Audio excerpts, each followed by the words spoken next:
And Christian, I think you need to stop the recording on your end.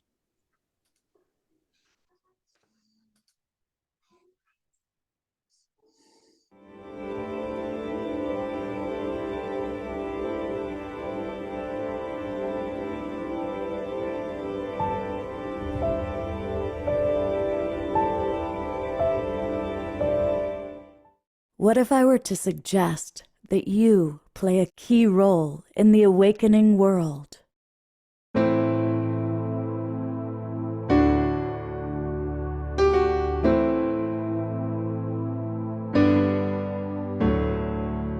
And that you are watching this because you have heard the call.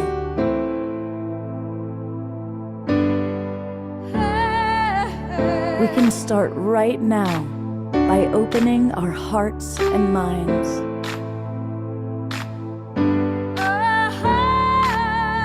Welcome to the awakening world.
Hey, everybody, welcome. I am Love Coach Scott Thomas. It is Saturday night, and it is the Awakening World.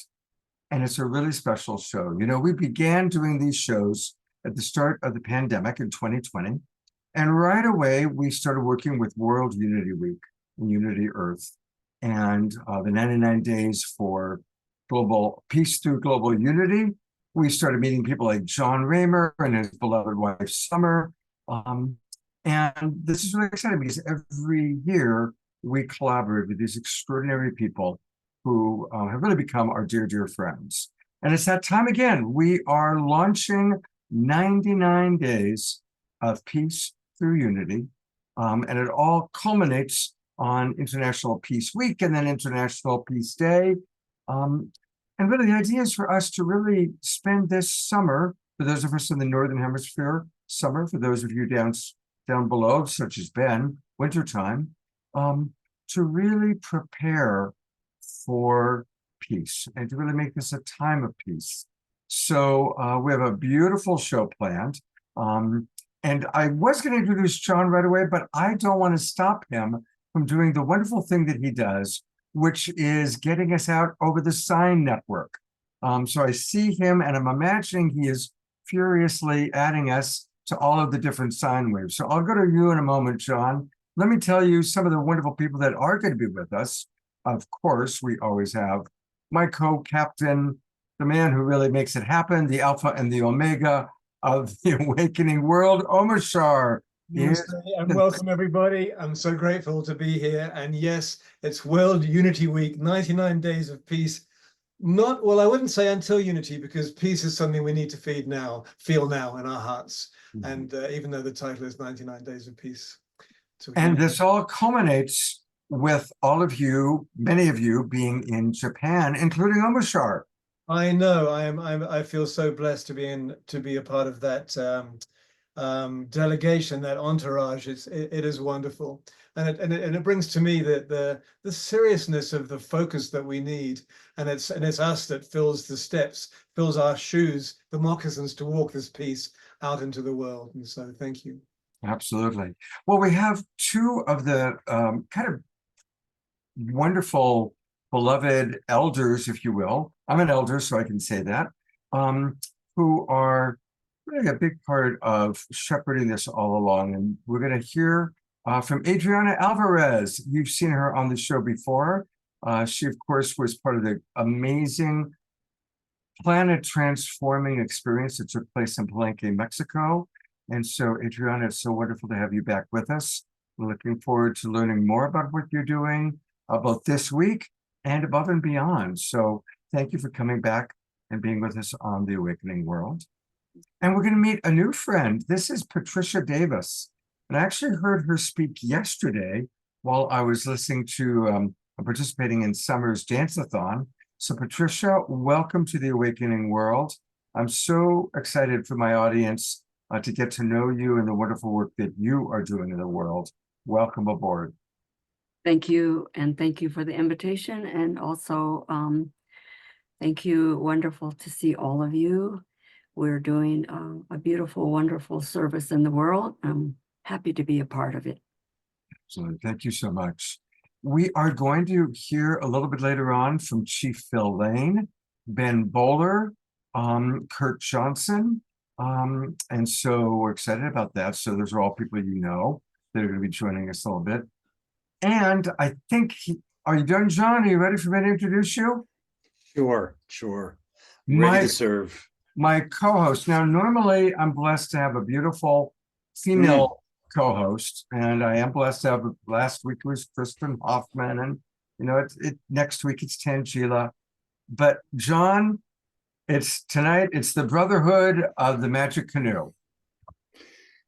Well, also, I live with Summer. Okay, so the beauty of Summer radiates still off of me. So you're a blessed man. And we're going to be hearing from Summer. You know, Summer is in her third day of a 4-day dance-a-thon. She's going to be joining us in about 22 minutes. So we're going to hear from Summer. Right. And after the show, everybody, we're all going to hopefully migrate over to Summer's dance program and be with her as she dances away.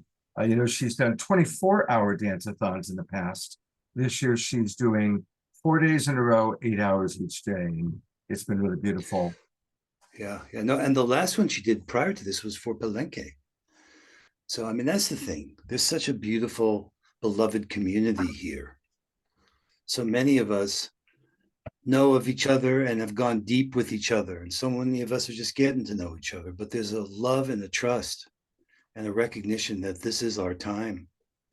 So yeah, what's going on right now, we started World Unity Week. This is the 5th year with Unity Earth and the Sign Network and the Hague Center. And been building this platform on One World to host such convergences like this. And it was really amazing to see us come together again today. And even though we played that song, Kristen sang 99 Days of Peace Through Unity, you know, which was from a couple of years ago, it was like I'd never heard it before. Because wow, if there ever wasn't an urgency in the world for us to finally unite humanity to restore Mother Earth, that came out of Palenque. Those 5 words, for me, we need to find the signal in the noise. There's a lot of noise. But if we get clear on what that means for us, how do we pause and reflect? How do we unite and collaborate? How do we restore and rebuild? This could be the turning that we've all been praying for. So anyway, I'm thrilled to be your co-host, Scott. Share with us those 5 words again, Sean. The 5 words. Unite humanity, restore Mother Earth. And that was framed as a sacred covenant. And that came out of, this is a global pledge of unity. And actually we said we want people to make that pledge. And that starts a journey for them. Those who go to the sacredcovenant.earth. And we've been using the tools to help weave together and figure out really how do we turn what we have into what we need. And we need innovative solutions. Doing more of the same, even with more feeling, isn't going to do it. You know, what got us here won't get us there. We're in the new uncharted waters. But we've got the indigenous wisdom, which is timeless. And it's such a blessing. Now, if we can tune into each other and pause and reflect, I have faith. A reminder, and we did an entire show on this, of course, but for those of you who are joining us for the first time or weren't here for that particular show, strongly encourage everybody to go to sacredcovenant.earth. You can learn a little bit about what took place in Palenque, and then that's where you can learn about the pledge. And this is here where you make the pledge. And it's just beautiful to fill out this document. It's very simple to fill out, and it's our pledge that we can each take for honoring the earth. Now, it's Saturday night, and of course, every year for 5 years now almost, we've been doing a show, and we always have amazing music. Now, we always have Omashar with us. He is our house musical artist. But Jon, we've got a really special guest tonight. Yes, yes. I saw her perform, I guess about a month ago, 6 weeks ago, and my friend who was with me, Jessica, and I were just blown away. And I was like, oh, please, may she agree to be on the Awakening World, and she agreed. So it's my honor to introduce our Awakening World Global Peace Tribe audience to Adrienne. Welcome. Hi, everybody. Can you hear me okay? Yeah, you're a tad soft. Oh, I am? Okay, well, I'll Well, talk when louder. you got to the better than the microphone, yeah, you were good. Yeah. Well, thank you so much for having me. I'm really appreciating this beautiful invocation, and I'm really grateful to be here. And I'd love to share this first song with you all. That's it's called All In.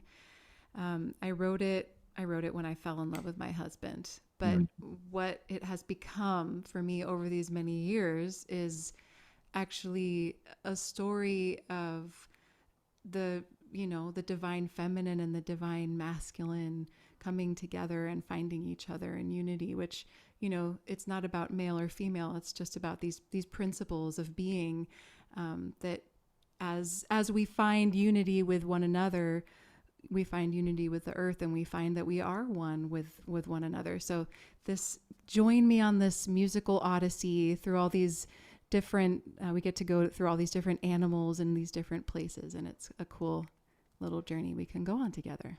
So here it is. And one of the things you'll discover, Adrienne, is members of our audience tend to move and groove to the music. So we're spotlighting you and also spotlighting them. And great. Again, thank you for being with us. All right. Well, yes, please move and groove if you feel inclined. All right.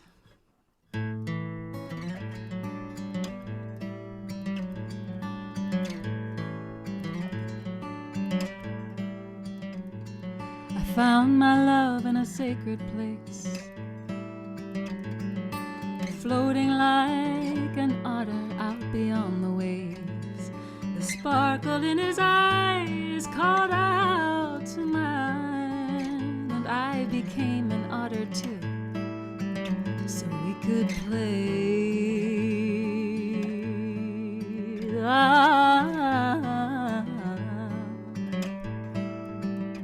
So I swim and I say my prayer.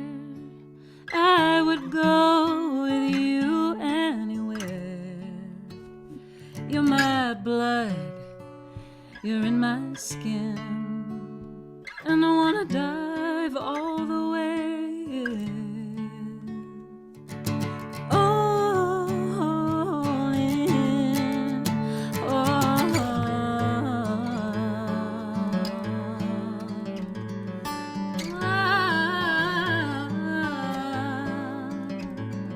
my love grew wings and he took the sky. He stared down at me with his eagle eyes. He was circling above, and I sang, all you need is love. And tail feathers grew out of my spine.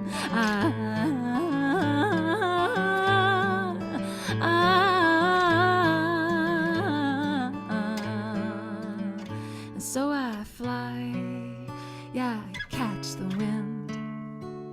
I'm so ready for my life with you to begin. But love's plan, it is what it is. Oh, I wonder, love, will you let us in? All in, all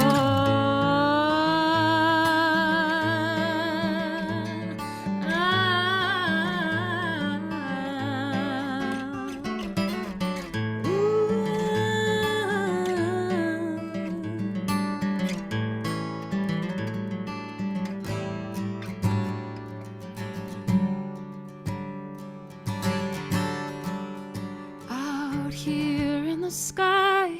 I won't lose sight of you. I don't know much of anything, but I know that much is true. And the hunters below, they're fascinated by us. So we turn into wolves and we challenge their guns. Ah, ooh,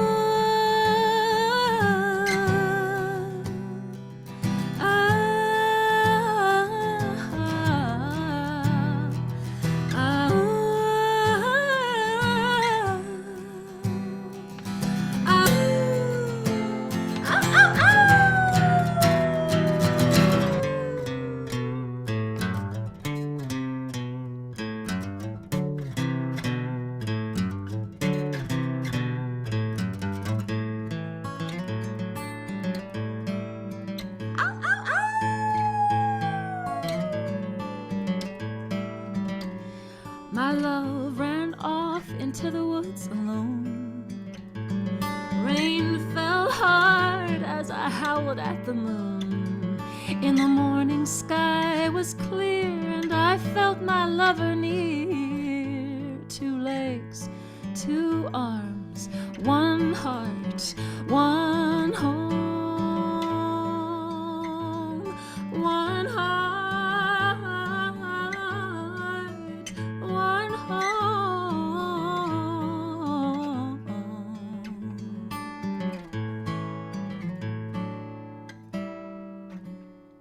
Now he sings into my ear, my love, I'm not going anywhere.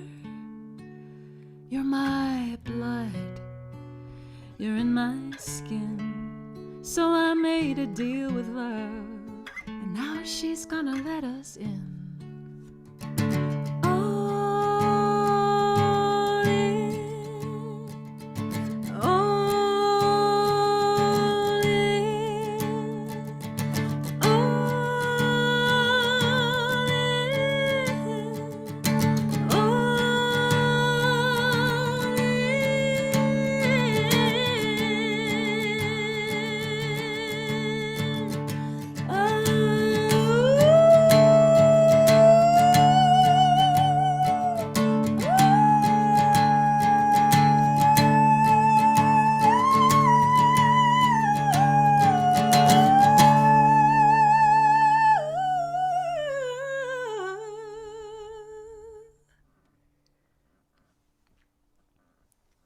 Thank you. Oh, oh my God. One of the things we do, Adrienne, is we like to read some of the comments from our audience. So I'm going to bring Ben. I'm going to bring John on to.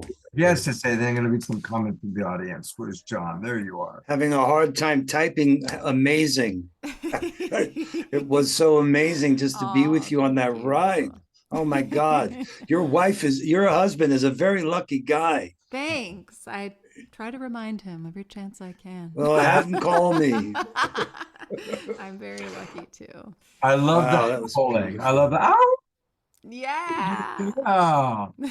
Hopefully, did anyone howl with me? I forgot to inspire you to howl. We can howl now, though. A little follow-up howl. You guys want to howl? Ow, ow, ow! There we go. From the audience. Then we're going to bring Ben Bowler up. And speaking of Ben, Ben just wrote incredible, so beautiful, what a gifted artist and musician. George Noble writes, I can howl, and I did a little. Dr. Laura writes, that was a gorgeous romp through singing, poetry, and nature. Omashar writes, deep and profoundly beautiful. Thank you, Adrienne. What a journey. Dia Therese writes, I experienced Adrienne's writing and singing as my own soul so poignantly. Wow. We hear, yes, Susan, beautifully stated, and so it goes. So, Adrienne, a wonderful start. I want to remind people back another song, but we can get all things Adrienne by going to her website. It's easy. It's her name, I'm going to spell it for those of you who are watching on Facebook. For those of you in our Zoom room, I've already put it into the link into the Zoom room. But it's her name, Adrienne ShamSzad. I hope I'm pronouncing that correct. Yeah, ShamSzad, but that works too. And it's spelled Adrienne, Adrienne with 2 N's, ShamSzad, ShamSzad.com. And we'll take a deeper look, but always put in your name and email address. I'm going to do that right now. Yay, join I my mailing list. know about all the things she's doing. And let me tell you, if you get a chance to see her perform live, she does such a wide variety of music, including some exquisite Persian music that just rocked my soul, Adrienne. Awesome. Well, thank you all. And if you're in the Bay Area, I do have a concert at the Freight and Salvage in Berkeley on August 18th, and I would love to see you all there. I'm pulling that up right now, even as we speak, because we do have a lot of our, I'd say about 25% of our audience tends to be Bay Area based, because I'm a Bay Area guy. Cool. There it is, August 18th at Freight and Salvage on Addison Street in Berkeley. August 18th, 7 p.m. I'm going to put that in my calendar.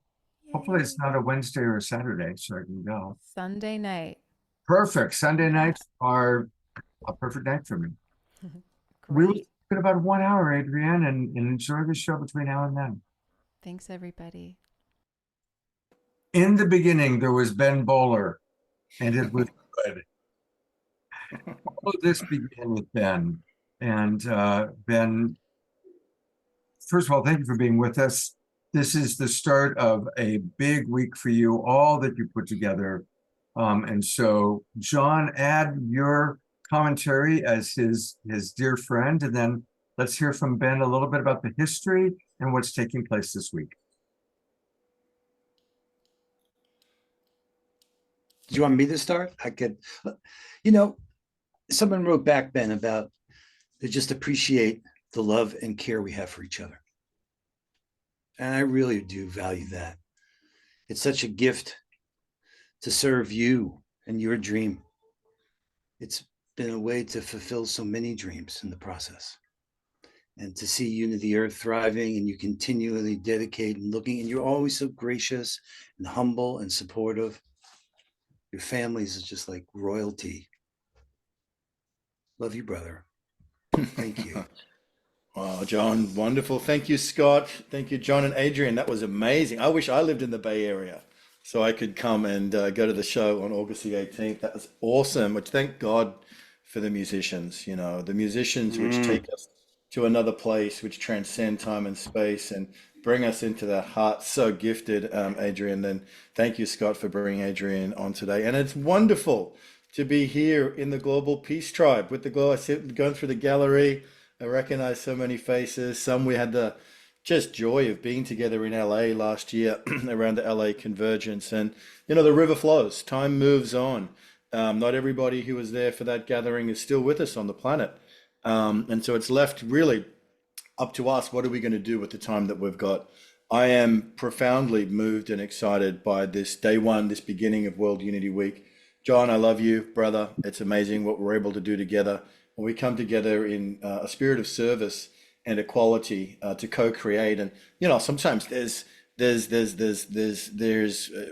variety of perspectives, and that's going to happen whenever we come together in this beautiful co-creative process. But what's the most important thing, and we said this together at the beginning, is that we hang in there together. And I'm just so proud, you know, Becky, Irina, the whole teams, the organizations, everybody coming together, one world, the sponsors, the partners. It's amazing now that we're in the 5th World Unity Week, but there's something happening about this year which is different.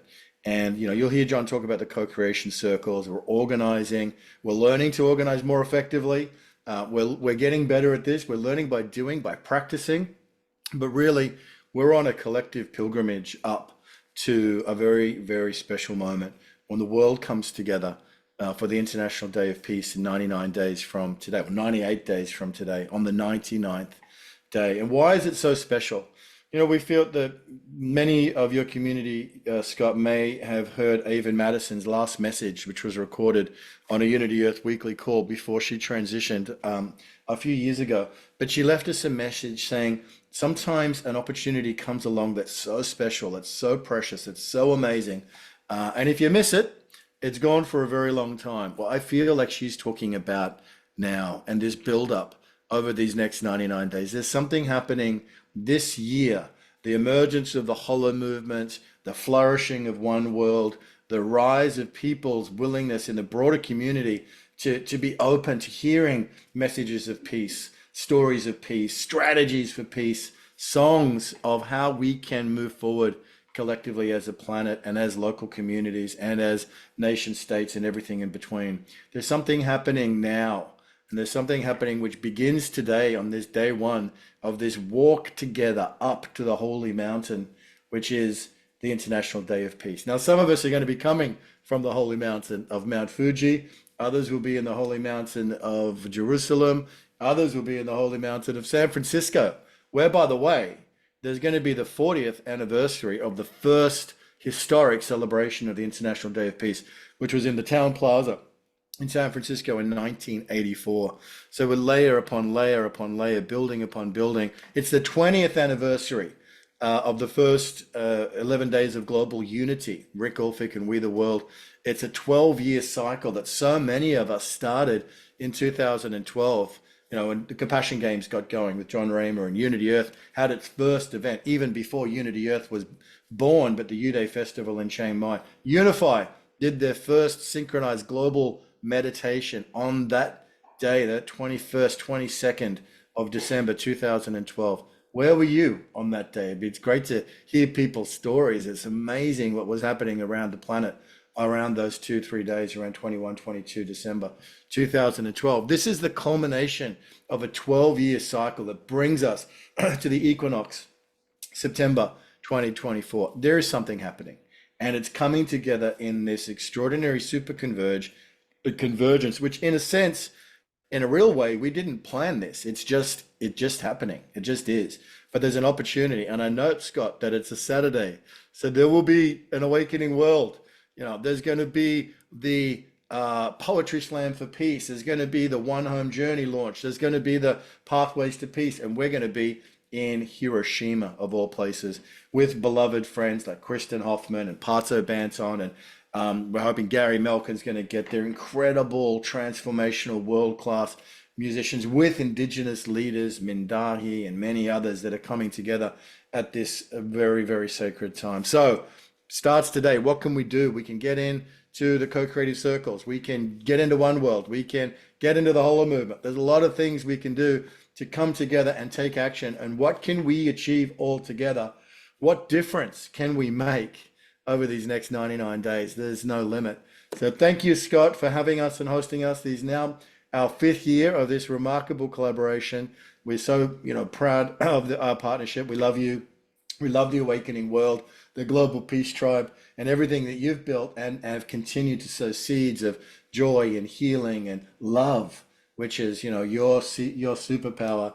So thank you, brother, for everything that you bring to the field. And all together, we can take this dance and dance the dream all the way up to the Holy Mountain in September this year for the global broadcast, which last thing I'll share, it's Unite for Peace is the name of the global broadcast from Hiroshima and around the world. And there's going to be incredible coming together. And it's up to us to make sure that millions of people are tuning into it, are aware of it, and are getting activated on that day. It's our clarion call. It's the bell heard from Hiroshima and around the world. So thank you for giving us an opportunity on day one to share about that as we begin this pilgrimage together. 2 quick questions. A thought and a question. You might not recall that Avon was on Saturday Night Alive just before she passed. Yeah. And I think it was her last kind of public presentation. It was very meaningful. We still have that recording, which we played a couple of times. And then for this week, for all of our people watching, where's the best website for people who haven't already registered to go register and learn about what's going on? What's the best? There's a couple of places. We'll get it all in the chat here, but Thanks for bringing up, and we'll give you the websites, but thanks for bringing up Avon's appearance on Saturday Night Alive, I think it was back then, Yeah. because that was historic. Not only was it the last time that Avon was in a public forum, perhaps, but it was the first time she was on a program with Jeremy Gilley. And Jeremy Gilley was the one who, through his efforts and his activism, got Kofi Annan to secure the date of September 21 in the year 2000. And that's documented by Jeremy's movie, Peace One Day. So before then, the International Day of Peace from the 80s was sliding all over the calendar around September. But between Avon and Jeremy is the incredible co-creation. But they came at it through slightly different approaches. So having them together on your show, Scott, was a deeply beautiful, healing, and transformational moment. So thank you to the Awakening World. You can go to worldunityweek.org and you'll find schedules and different things. And you can go to oneworld.earth and you'll see a whole bunch of different activations, missions, events connected to World Unity Week. So you've got the oneworld.earth website, which Scott's showing you there. And then the other one where you can find the broadcast schedule is at worldunityweek.org. So both those places have got different resources. They'll all lead you into the field of World Unity Week. Thank you, brother. By the way, Ben, people are writing in where they were. We had people who were in Egypt, Atlanta, Kauai, at those different times when you asked where people were on that incredible day. Yeah, amazing. And as we transition, because we're going to go from one person that we love to the next, but I thought you might want to stay on for one moment because we all love Jon Ramer. And Jon, we know, is a blessed man because he's married to this incredible woman. Oh my gosh. The beautiful and magical and amazing Summer Joy Ramer is who we're transitioning to if she can hear us. Summer. Okay, she's dancing. She's dancing. Hold on. She's outside my door here. Hang on 1 second. Ben, can you believe this extraordinary woman dancing 8 hours a day for 4 straight days? Oh my gosh, Summer Joy. And the way that it impacts the field, the dancing, the dream. Dancing the dream is a theme that emerged in co-creativeness with Summer Joy and her dance. And it is just such a beautiful thing that even before World Unity Week started, there was the dance. Before the beginning, there was the dance of Summer Joy, magical unicorn being. And that dance, which just brings like a pulse and just seeds the field with the energy and the enthusiasm and the joy and the devotion and the fun that Summer brings into her dancing. So what a perfect way to begin and to have Summer Joy here. Yeah, Scott. Summer, are you there? Hi, I'm in 2 places at once, so it's a little complex. I just turned the volume up for everyone dancing in my Zoom room, so I'm just leaving them with Jacob Collier while I come visit you all. Hi. Hey, while we've got Ben here, there's a question for all of you, really, from Dr. Laura. And that is, during World Unity Week or during Summer's Dance, is there going to be a worldwide mass meditation for peace? Yes. Is there going to be a particular moment for that? Absolutely. In September, a big part of that whole broadcast is going to be about somewhere between 10 to 12 hours of content around the world on that day. And there's going to be multiple opportunities for reflection, for mass meditation, for music, even for silence together in prayer as we really touch on all nodes. There'll be music, there'll be messages, there'll be events, there'll be celebrations, and there will be synchronized meditations as well. So it's going to include all those aspects and those parts that make up the interwoven whole. Thank you, Dr. Laura, for a great question. Yeah. And I just wanted to add in, so we're in the 4th hour of the 3rd 8 hours of Dancing the Dream. And it's not just dancing. It's also quiet spaces. And it's kind of whatever it is that you need when you come into the space. The music at this particular moment, when I left the opening ceremony of the beautiful Theta Phoenix, leaving us in an incredible place of sublime, I would say I brought that in, that harmonious heart coherence that she so beautifully brought to the opening ceremony into this space that I'm currently sharing with Jacob Collier. the fourth volume, which is also sublime. So it's not just sublime and high joy, it's also quiet, soft, soothing music. And this particular mix has words of Thich Nhat Hanh, Dr. Martin Luther King. There's, quiet Gary Malkin music. There's Kristen Hoffman's 99 Days of Peace Through Unity, but it's like a lot of different colors and shades. And you can come in and you can take rest. Scott Thomas has actually slept with me dancing by his side, and anything goes. So coming in and bringing your intentions into that space is a global collective space that is held for 8 hours. And we're going to reach 24 hours total by the end of this one, and actually making history tomorrow for a total of 32 hours during these 4 days. So yeah, You're it amazing, just Summer.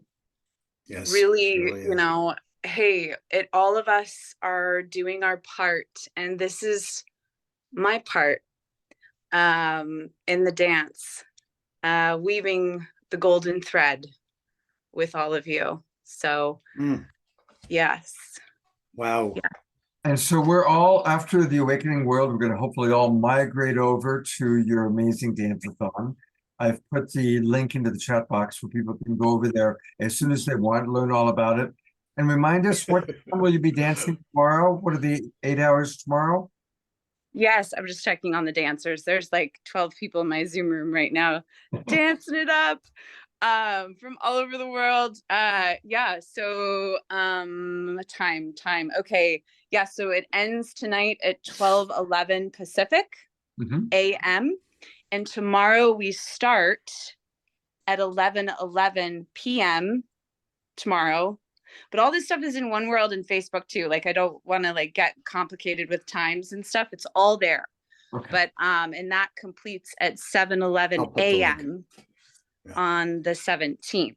So anyways, it's an evening time following the sun. It will be another Scott sleeping. John, I hope you don't mind. I'm going to be sleeping with your wife. No, in fact, it is such a joy to not only to be able to give testament, because I live with this incredible human being, but to share her gifts with the world, guys. Yeah. The way I see us going forward, it was Jonathan Granoff asked me, he said, what's the most important instrument in the orchestra? I didn't know. It's the tuning fork. Getting in tune with each other, music and dance, like Summer was saying, through all the colors, all the quiet we need, everything we need to come into that kind of frequency with each other. That's really at the level we're meeting. And there's finding it. Yeah, I mean, it would be so great too to hear less from me, but from others that have come. Like Adrianna, she danced her heart out. Whoa, yesterday. She was amazing to dance with. And Patricia came and danced yesterday. Jerry, oh my gosh, Jerry, I love dancing with you. So it is not just about me, okay? This is about all of us. It's about all of us coming together. That's what all of what World Unity Week is about. It's what the 99 days are about. It's what Kristen Hoffman is about. It's about the great poolers of the universe. Yes. Scott Thomas is one of the great poolers. Ben Bowler, great pooler.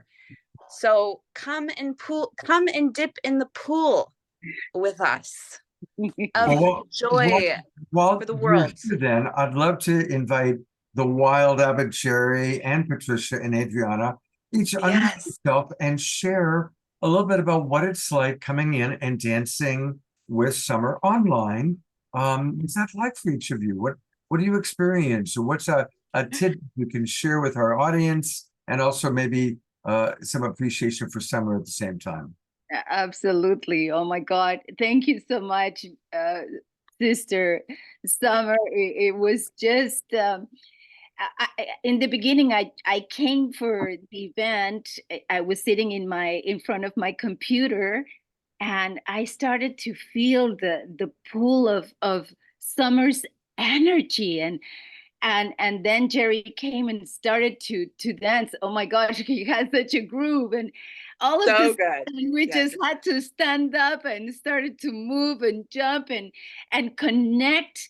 I mean, it's amazing the connection we did heart to heart through our hands, through our eyes, through the music, the beautiful music that you're playing through your beautiful energy, radiant summer sunny energy. Thank you so much, sister. You just made my day yesterday. I couldn't stop laughing as I was that.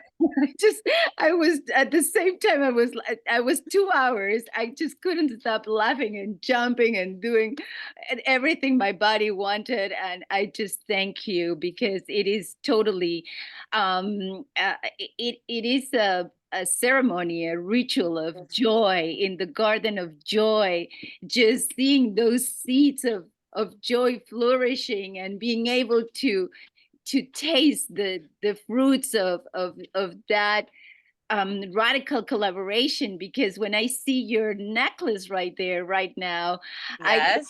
I can feel those lines getting all the way back to Palenque. That is Yes.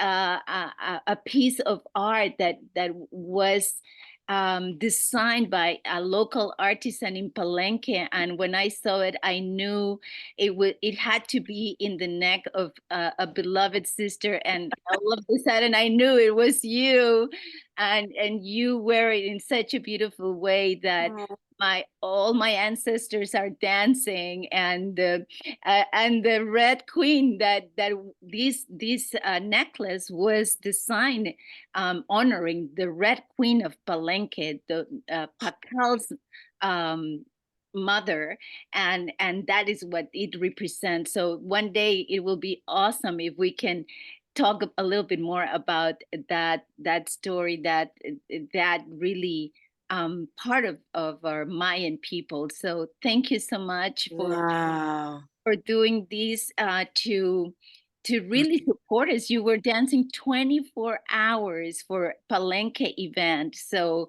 we couldn't be more thankful to you. Thank you, Summer.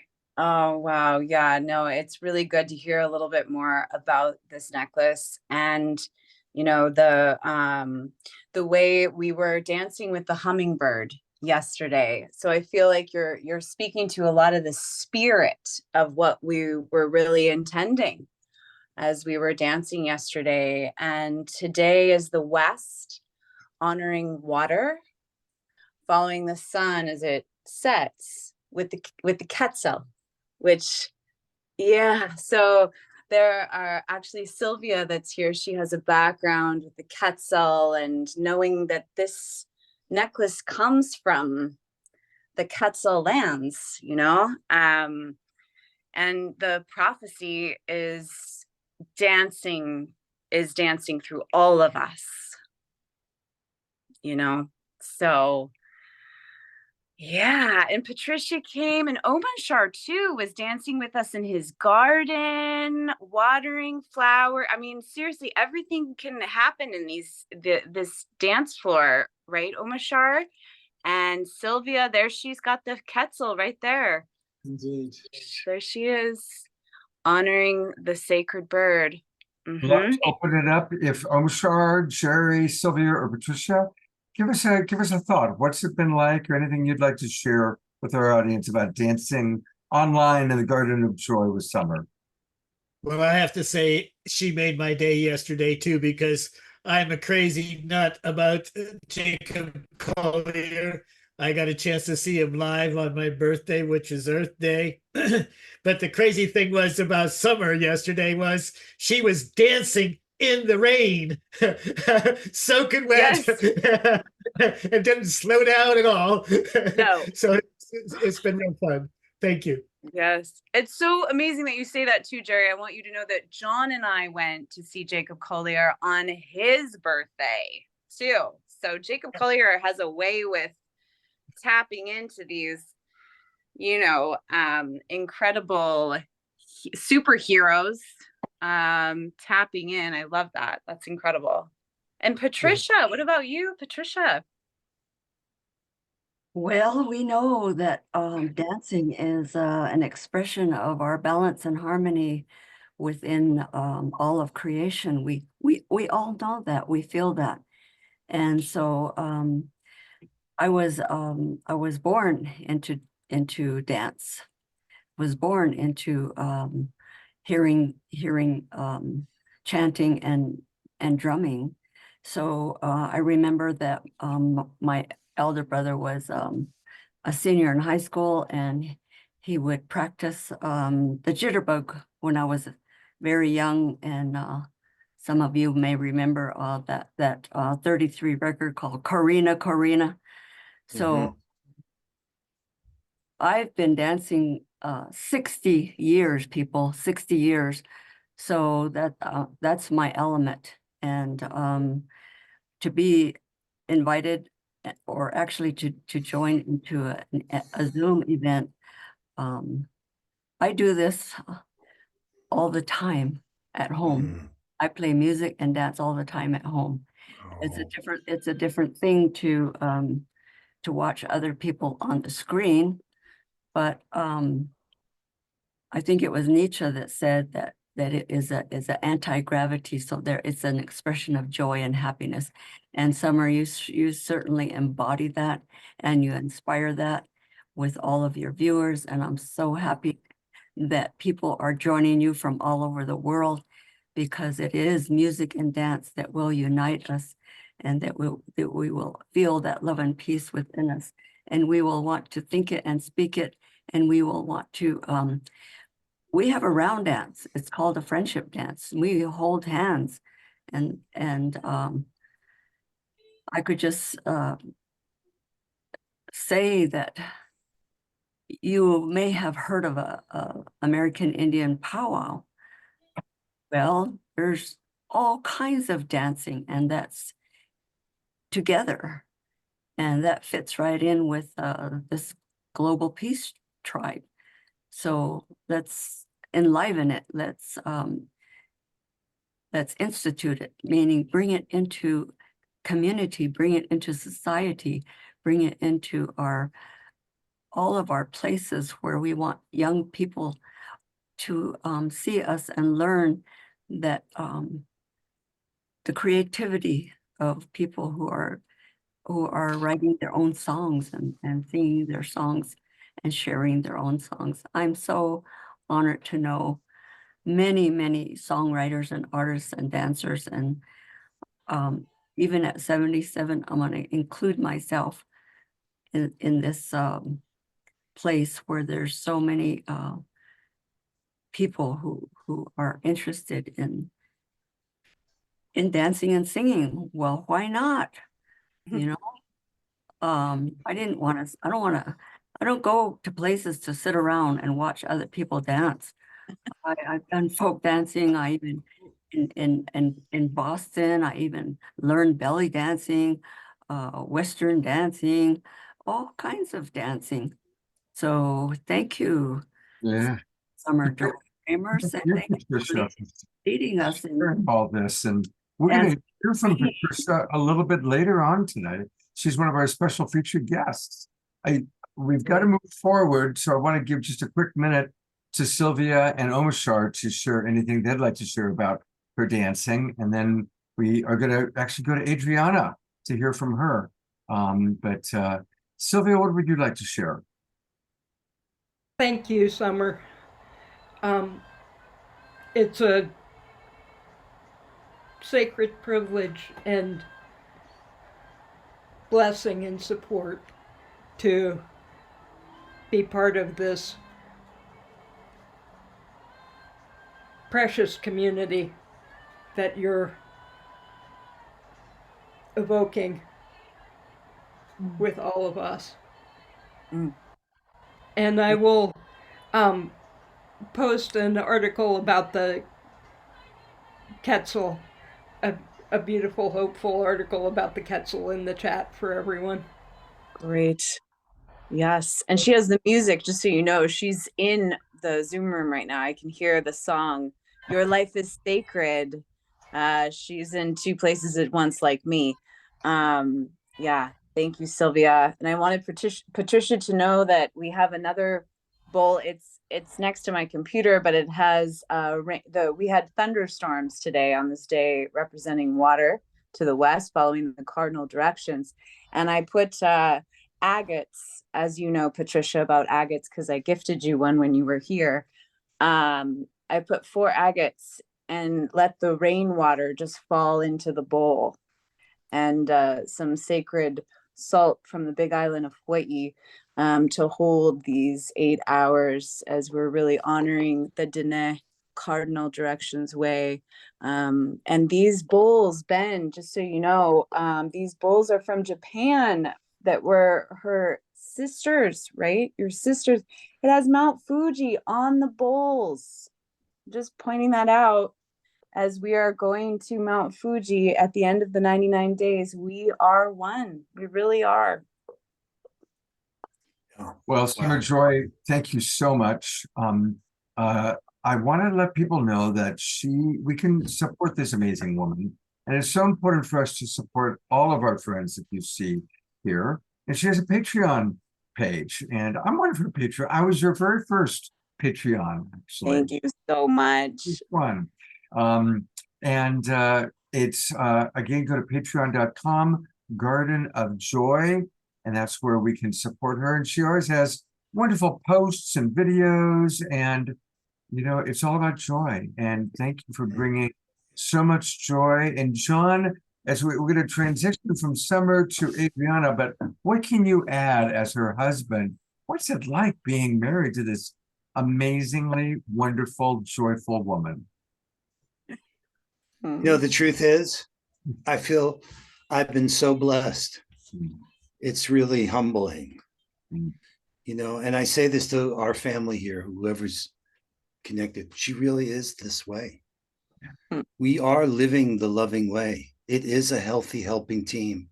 We've had the coaching and the guidance and the love and support, and we get so much joy and pleasure from serving our community together. And I get so much joy from watching her shine.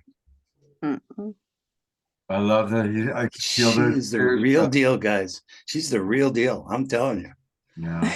You know. Thank you. Thank you. Well, you know, it takes a magical being to know a magical being. So, Jon. Yeah. Oh my God. Yeah. And you know, one of the biggest dreams I really am holding in that Patreon in the Garden of Joy is publishing my first book during the 99 days. Is a crazy, wild. I'm also kind of afraid, as I feel Omashar has shared about like his journey with his, you know, music making and everything. It takes a lot to like actually make something happen. And that is part of what patrons are supporting, is the journey to really become an author, and a lot of the creative process that is unfolding, which will eventually be 2 books. But that is a big dream. The Unicorn's Gift, Planting Seeds of Joy for the Future. Thanks to my husband and AI. Actually, what did Patricia hack? What is the new? It's Authentic Intelligence. Intelligence, yes. Thanks to the partnership with Authentic Intelligence and my beloved husband, that title unfolded, which was like a clear truth bomb when we explored titles of this book. So yeah. Yeah. We're in a new world, guys. Yeah. The future is not like it was in the past. Yeah. And again, you can learn all about the Garden of Joy events that are happening by going to the page on oneworld.earth, and then just click where it says Garden of Joy. And that's where you can learn all about it. I am definitely going. I've been there the last 2 days, and I'll be there again tonight and tomorrow.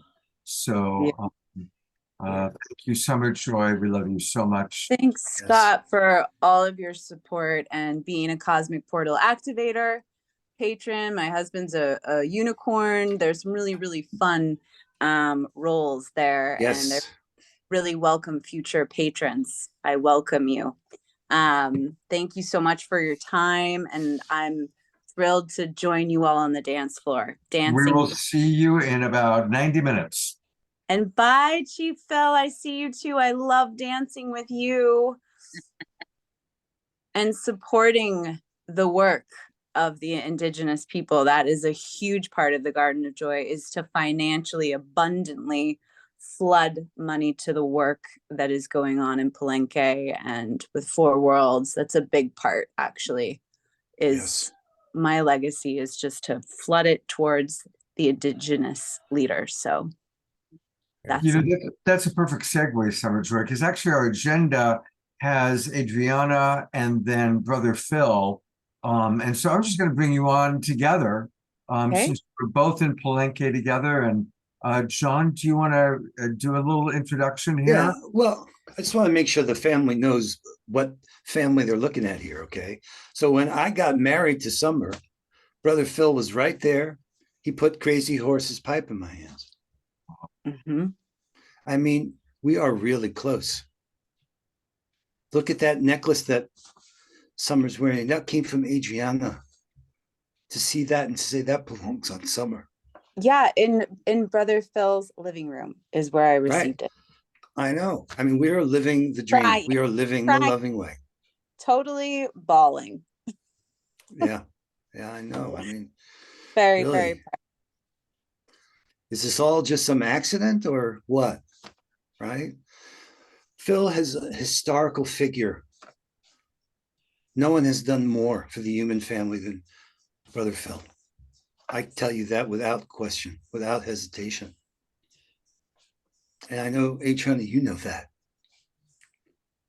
And with the love with Patricia and Phil and all of us here working together in unprecedented ways, we can see now, unite humanity, restore Mother Earth. Look at all those posts Brother Phil's been putting in One World, all that wisdom he's been sharing, years and years of what he carries. He makes available to all of us to enrich our lives, to enrich those around us. I love you both so. Summer and I love you both. Now, I think Scott wanted maybe, I don't know who's supposed to speak first or what, Scott, but however you want to do it. The agenda said Adrianna followed by Phil.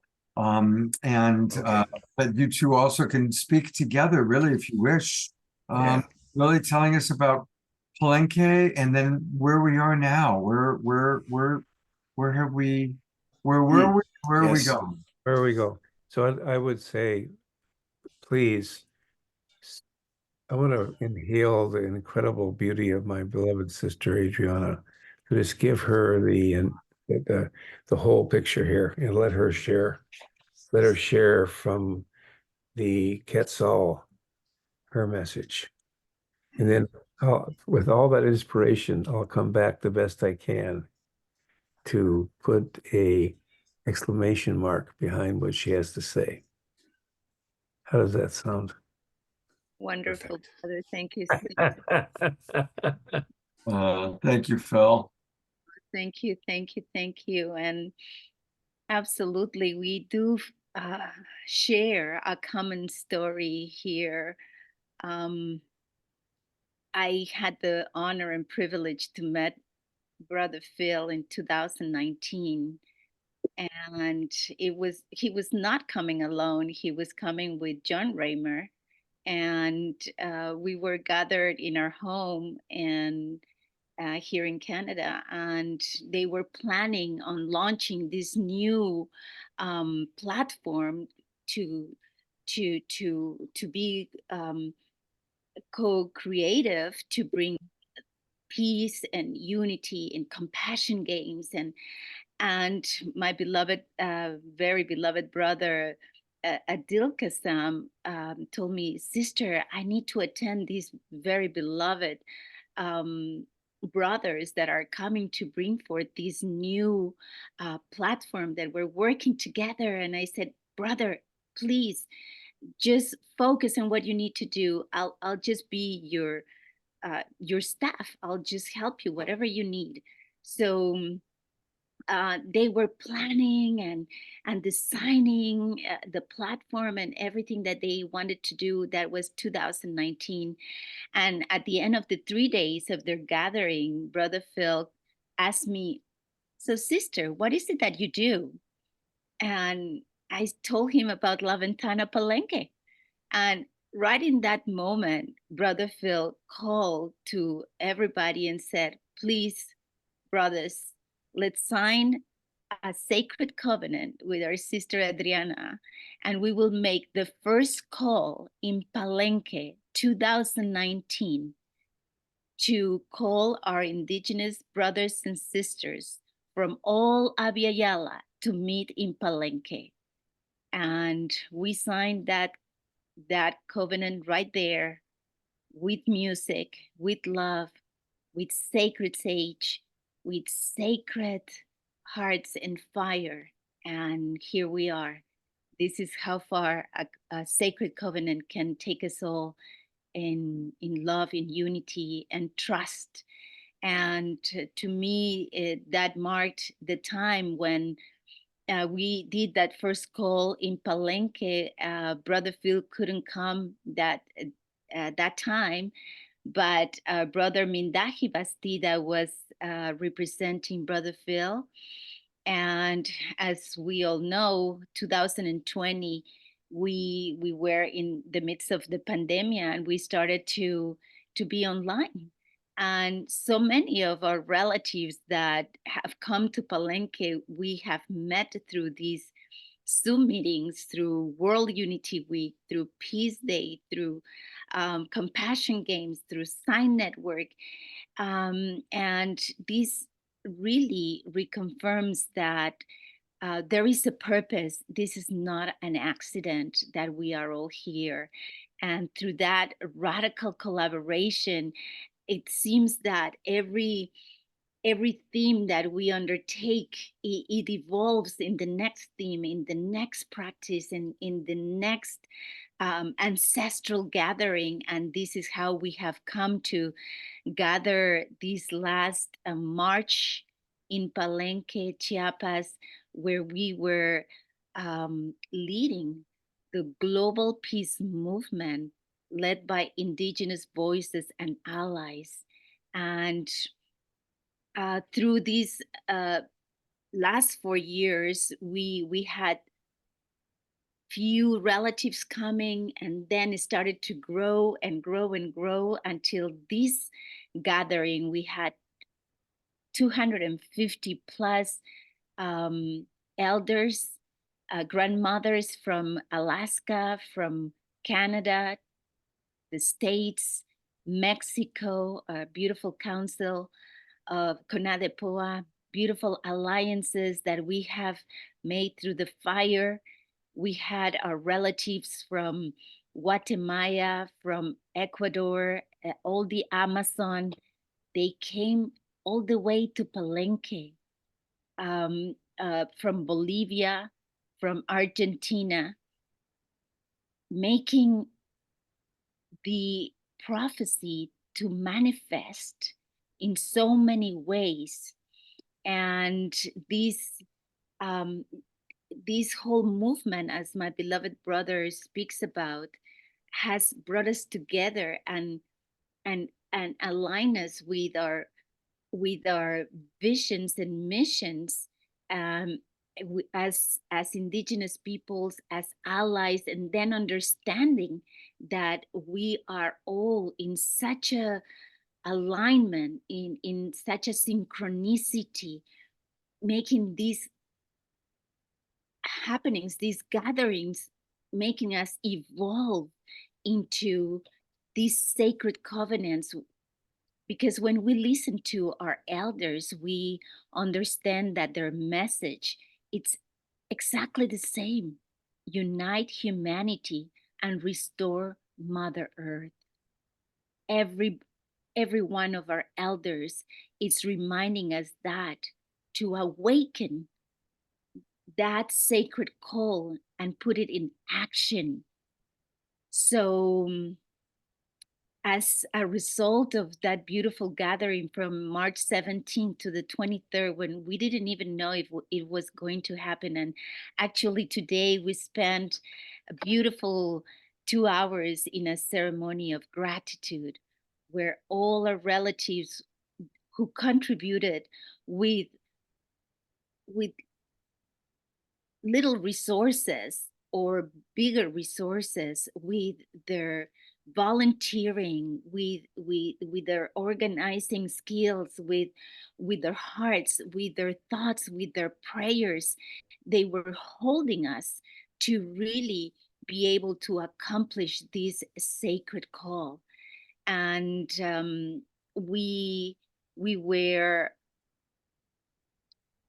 so happy to listen to our relatives from the Kandar energy, our relatives from the south, and it gave us the opportunity to do a harvest of 10 initiatives that my beloved brother Phil, with his always and he never tires, he never gives up, he never ceases to remind us that we are all as one, and he always and never forgets us, and with so much patience and with so much love always will open his heart to the voices of the seventh generation, of the children, of the elders,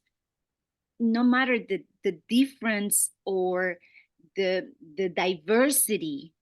He will embrace and will work tirelessly to bring forth a map to keep on moving forward, so that we can understand what is our mission, what is our goal together, how are we going to put our prayers into action, how we are going to start those initiatives like the Maya bioregion from La Ventana Palenque, which is going to be holding that space as a hub to hold that process of being the beginning of manifesting the restoration of our Mother Earth and the unity of our human family.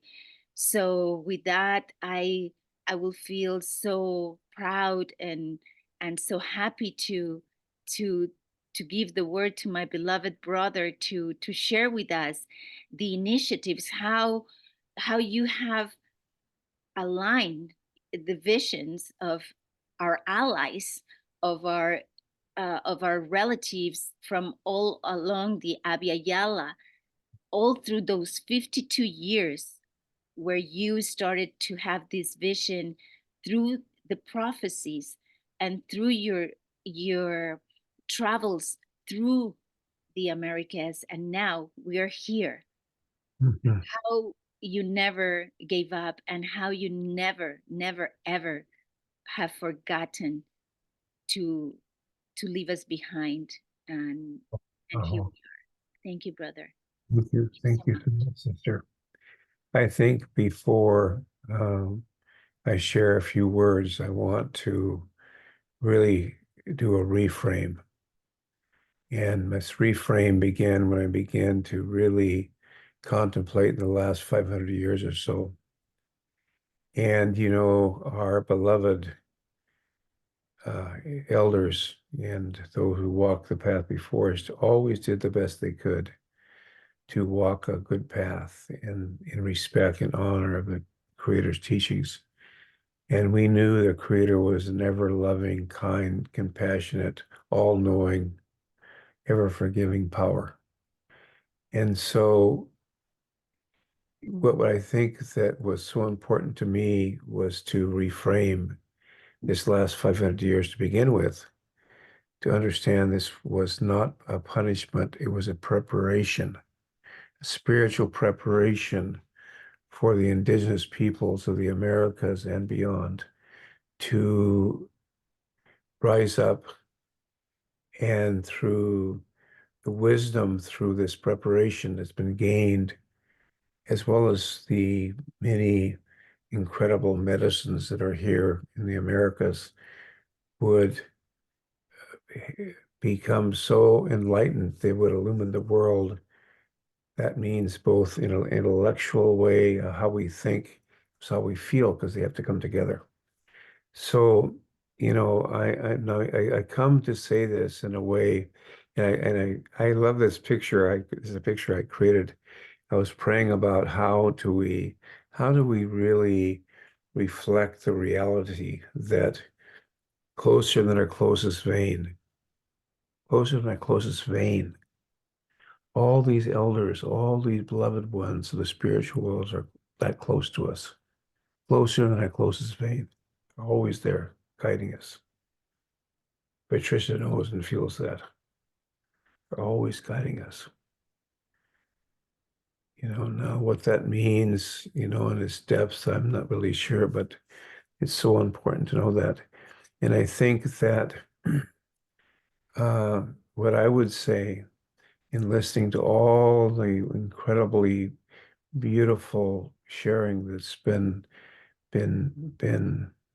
woven together here, that we are an emerging movement, truly.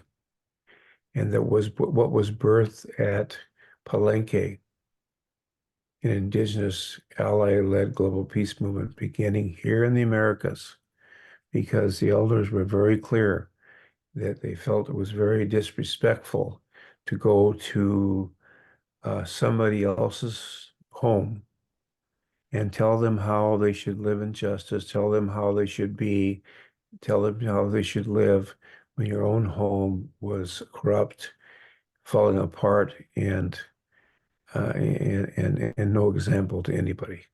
So that's why they said, we have to begin here, right here. Then let us share what we have to show us a true living model of what it is to live in peace, in harmony. So I just wanted to share that much and say that that it's so important that as we're here together, and it means all of us, to know that this old earth suit, this thing's gonna go back to the dust. We're not an earth suit. Really, all this whole thing, there'll come a day when you say, well, Brother Phil passed away. What happens, all this physical part just goes back to Mother Earth. That's where we came. But the main thing is this spiritual dimension of ourselves, our soul, that sacred part of ourselves that is really the whole purpose of being here, and that's to grow spiritually, be more kind, more loving, compassionate, wise, just. So those are some things I'd just like to share at this time, my dear brother Scott. I just feel that we're at this incredibly, incredibly powerful time in the transformation of human history. That all of us together are truly, truly intimately involved in this whole thing. And that all our ancestors, all those souls that are connected to who we are already together in the other side camp, in the other spiritual worlds to come, celestial worlds, what do you want to call them, are already communicating, already know each other. And so above, so below. And so, what that means, in terms of that communication is going on way above our human understanding, or even our spiritual understanding at this point, I don't know, but it's happening. Aho. I can kind of get, brother, I can kind of get carried away. And I love you. I love everybody here.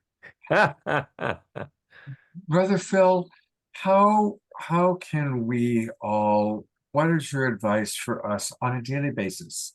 What can we do to create this vision that you have, that of a world of peace, that you and Adrianna and Jon are creating, and everybody here is wanting to create? What can we do on a daily basis?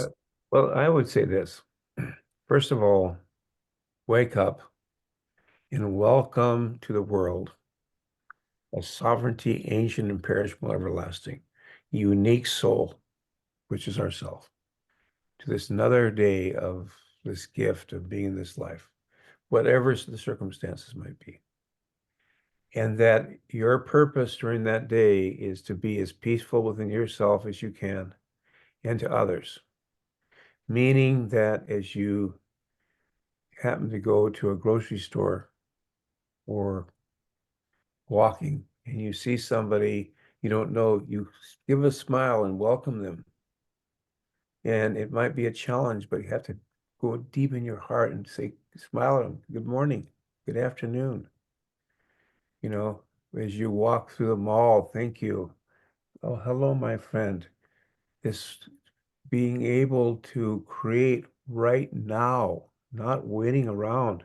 Creating heaven on earth is doing it our own self. You know, just coming to somebody and saying, good morning. It's a beautiful morning. You know, hello, my friend. Hello, my friend. Hello, because we are one human family. I mean, some people might say, if I just come and say, hello, brother, how you doing? They think I'm nuts. I might say, hello, my friend. And that might be doing better. But anyway, that's what I'd say, brother. It's just simply that love, you know, that you exude that. You always exude that, Brother Scott. You exude that, you know, that openness. And I think that's. Thank you. I'm gonna bring Adrianna back on for one last moment. I want to keep Phil with you too, and of course our beloved co-host, Jon. And Jon, what would you like to share about Adrianna and Phil, and then also how we can get more of them on World Unity Week? When are they going to be on? Well, we've got these 7 co-creation circles. So, I mean, this is really serious, God. I mean, you know what Patricia would say? Stop denying the oneness. Stop denying the oneness. We need to grow up, awaken, and remember. And what you see demonstrative in the love that's happening here, and the dedication of Phil's work and Adrianna's work, are an expression of what we can draw from and learn from, and honor and respect. We need to do more than we've ever done. This is really different. And thank God we have everything we need. But it's like a different sensibility. We were getting at it before with the dance. It's a different kind of frequency. It goes beyond the platitudes and the nice words and even the prayers to actually change what we're doing with each other. And knowing enough about each other so we can turn what we have into what we need. That's why I'm asking everyone to play this new compassion game. You know, Phil is the chairman of the compassion games. And the game that we've inventing is called co-creating co-creation circles. Let's discover in these 99 days what we really mean. And Patricia's indigenous ceremonial change process is woven into the circles. She's saying this is the how-to. We've got everything we need. We need to embody it and actually do it. And that's what I'm so excited about. I'm so glad you put Patricia on the screen, because she's saying, hey, the kind of change we need is a ceremony. The indigenous way can take us to that natural order and that natural flow. But it does include stuff that we're not used to, like emptying, like examining unexamined assumptions, going through some tough thinking about how we've been thinking about things to get to the co-creative solutions. We're so blessed to have these wise people here with us. Patricia, we're going to kind of transition to you, but is there anything, as we have the all four of you, are such a part of these co-creation circles.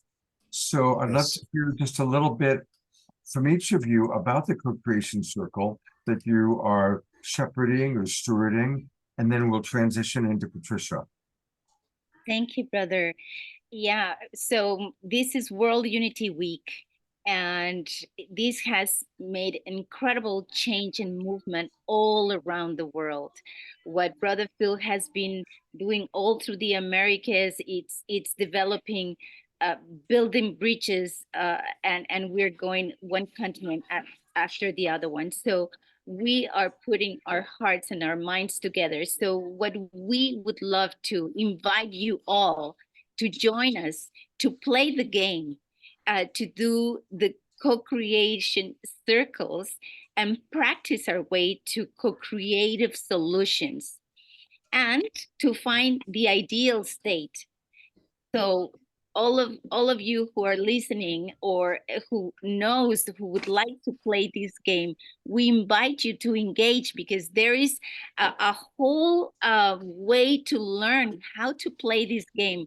Our beloved sister Patricia Davis has done an amazing work to put all the game, the sequence, the sequence of the game, and we can play it and we can heal as we play, as we do it together.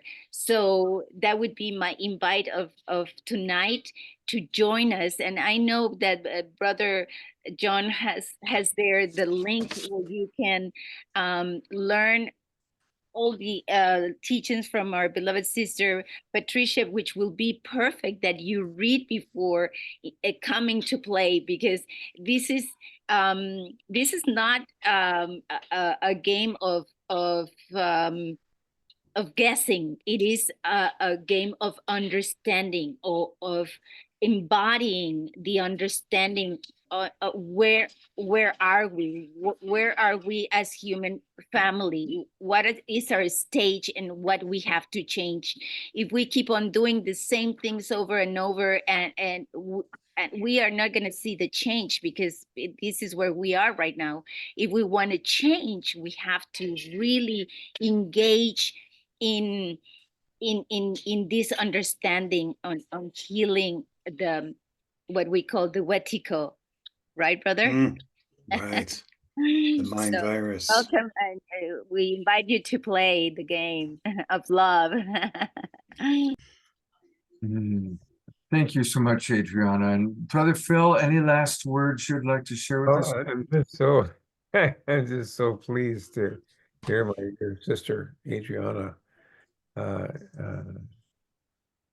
her beautiful wisdom and articulation, that I feel part of that soul process because of what we've been through over these last years and what we've learned from each other. So I feel very uplifted by what you shared there, sister.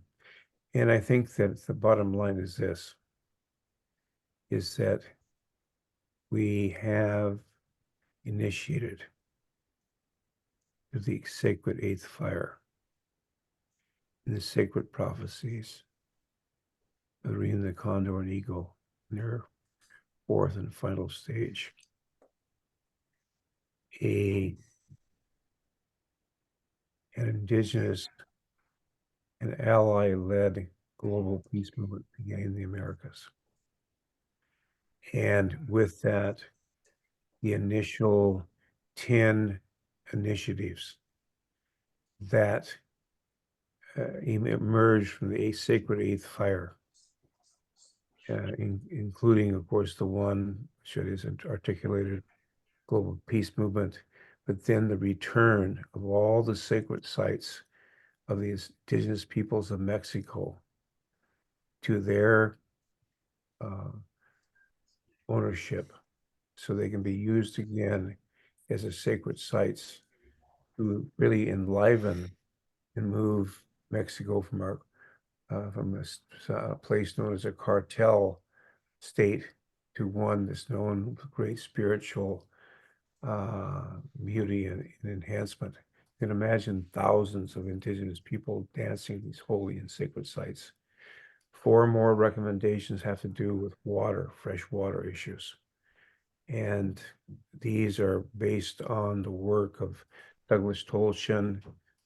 And this is so important. Right now in Mexico, they're having these incredible water issues. And so we've come through with our partners there in Mexico with a understanding that you cannot resolve these issues in Mexico with 33 different states, United States of Mexico, of course it's called, 33 different states with really their borders cutting across all these different watersheds, people fighting over the same watersheds. We have to get down and look at the original bioregional marine sanctuaries. So that's, four of those recommendations, and of course, developments in the Amazon, other places. So I don't want to go on too long here. I've got on quite a bit, but this is real. This is not a dress rehearsal. This is the real deal. It's not a dress rehearsal. What Sister Patricia has prepared for us through all she's gone through is not a dress rehearsal. This is the real deal. It's born out of a lot of what Brother John has gone through, and all of us have gone through, not just any one more than the other. We have been all brought together for this time. So I just want to say that much and say, Scott, thank you so much. You've always been such a beloved soul, and in all that we've been able to unfold here. And we have so much. We haven't had breakfast yet. We're just getting started. We're just getting going now. Just getting started, my friend. I love you so much. Thank you for all that you do, your inspiration, both you and Adrianna. God bless you both. Thank you and we will see you throughout this week on all the amazing activities happening. We'll see you. All right. John, is there anything else you'd like to say in introducing Patricia to our audience? Yeah. So those of you who've been what used to be the Love Currency Embassy that we were doing for some time together have had the opportunity to hear the clarity and insight that Patricia's provided for us.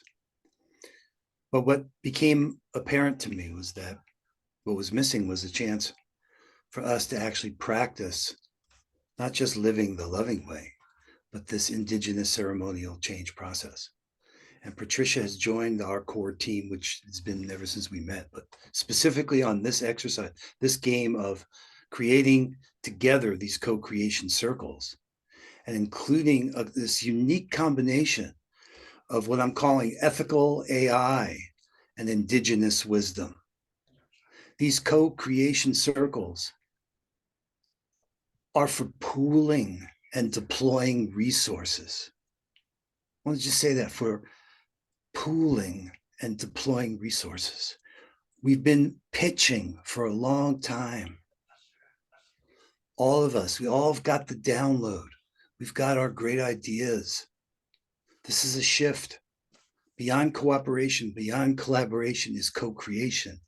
And the space of co-creation really occurs in the same ceremonial change process that Patricia has so clearly defined. So it's an honor and it's a joy. I mean, not only have I been able to introduce you to Summer Joy, but there's nobody who I've learned more from. So many things Patricia has said to me over the years. And she will tell you the story. When I first met her, I said, "You're an anomaly." Yeah. And wow. And I'm so happy to be able to share you with the world, Patricia. Like you say, mass media for mass healing. It is time for the reverent revolution, this cosmic planetary reframe that you've called for. God, what a joy to have you here. Well, thank you for that introduction. And thank you, Scott, for the opportunity to create more opportunities to be visible, to educate. And yes, truly, water is life. Twa be'ina, twa azed, twa bahajoni, twa azed. These are the names of water as medicine. Water is life, and we must care for and take care of the earth, water, fire, and air, because we are truly composed, our composition, our constitution, our very body and habitat, our home upon this Mother Earth is of the earth, water, and fire and air. While there is much to say about the indigenous ceremonial change process itself, which inspired the co-creating circles, because when I use the word co-creation, I'm speaking of creator first, and then self, and then others, because humanity has betrayed creator and betrayed self and betrayed others. So then we are making this correction, and we are going forward with honesty and integrity.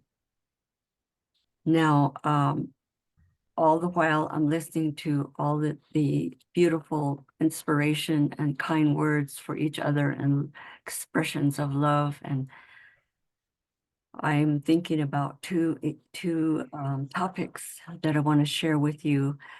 One of them is that like I said earlier, that I'm born, and I could probably say that we're all born into a global peace tribe. We actually came into this world as humane beings and as peacemakers, because that's how we were instructed in our conscience, in our moral reasoning. And we call that a holzen, holy thinking, to use our holy thinking for our speech. So when I greet you and I say, Ya at shik shadane, Ya from Yadil, from everything in creation, all that is good, beautiful, and true, Ya at then I'm saying that's all I speak. Shik shadane, my spiritual family and my relatives. And I love to tell people, I love to tell every audience, it's impossible. There is no way. There's no words to say, but not you. When we greet someone as our spiritual family and our relatives, it's impossible. There are no words, no terminology. There's no context for saying not you, but not you. It is a diagnostic language. It is a descriptive language. It is ceremonial language. This is not conversational language. And so remember that it was the Navajo code talkers in World War II who brought us safely across to when there was an attempt to lead humanity into the abyss. Now, there is a stronger intention to destroy with brute force and deception to take us again into the abyss, which I'm describing as a place of decision making. And we're not going there. There's enough of us standing up and waking up and becoming levelers and truth tellers. So I live right now, I'm 3 hours away from where I was born. I grew up on the Navajo Nation. I'm registered there with the Navajo tribe. I'm 3 hours away from there, from my homeland. But I'm also living between White Sands and Los Alamos. You know that Los Alamos is where the atomic bomb was created, and White Sands is where it was tested. So I'm living along the Rio Grande between these two places. And while you are all speaking of traveling to Hiroshima in Japan, I thought of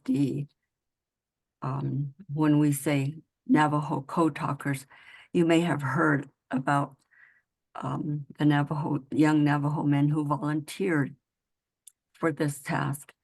And if not, please research this, because it was kept silent and confidential, a security concern for probably over 50 years, for many, many years. And while the Navajo language, or Denepazad, the sacred language and words of the holy people, is not a code. Our ceremony language is actually a spiritual language. And when I said diagnostic, it's describing, always, it's describing the root cause of any out of balance condition.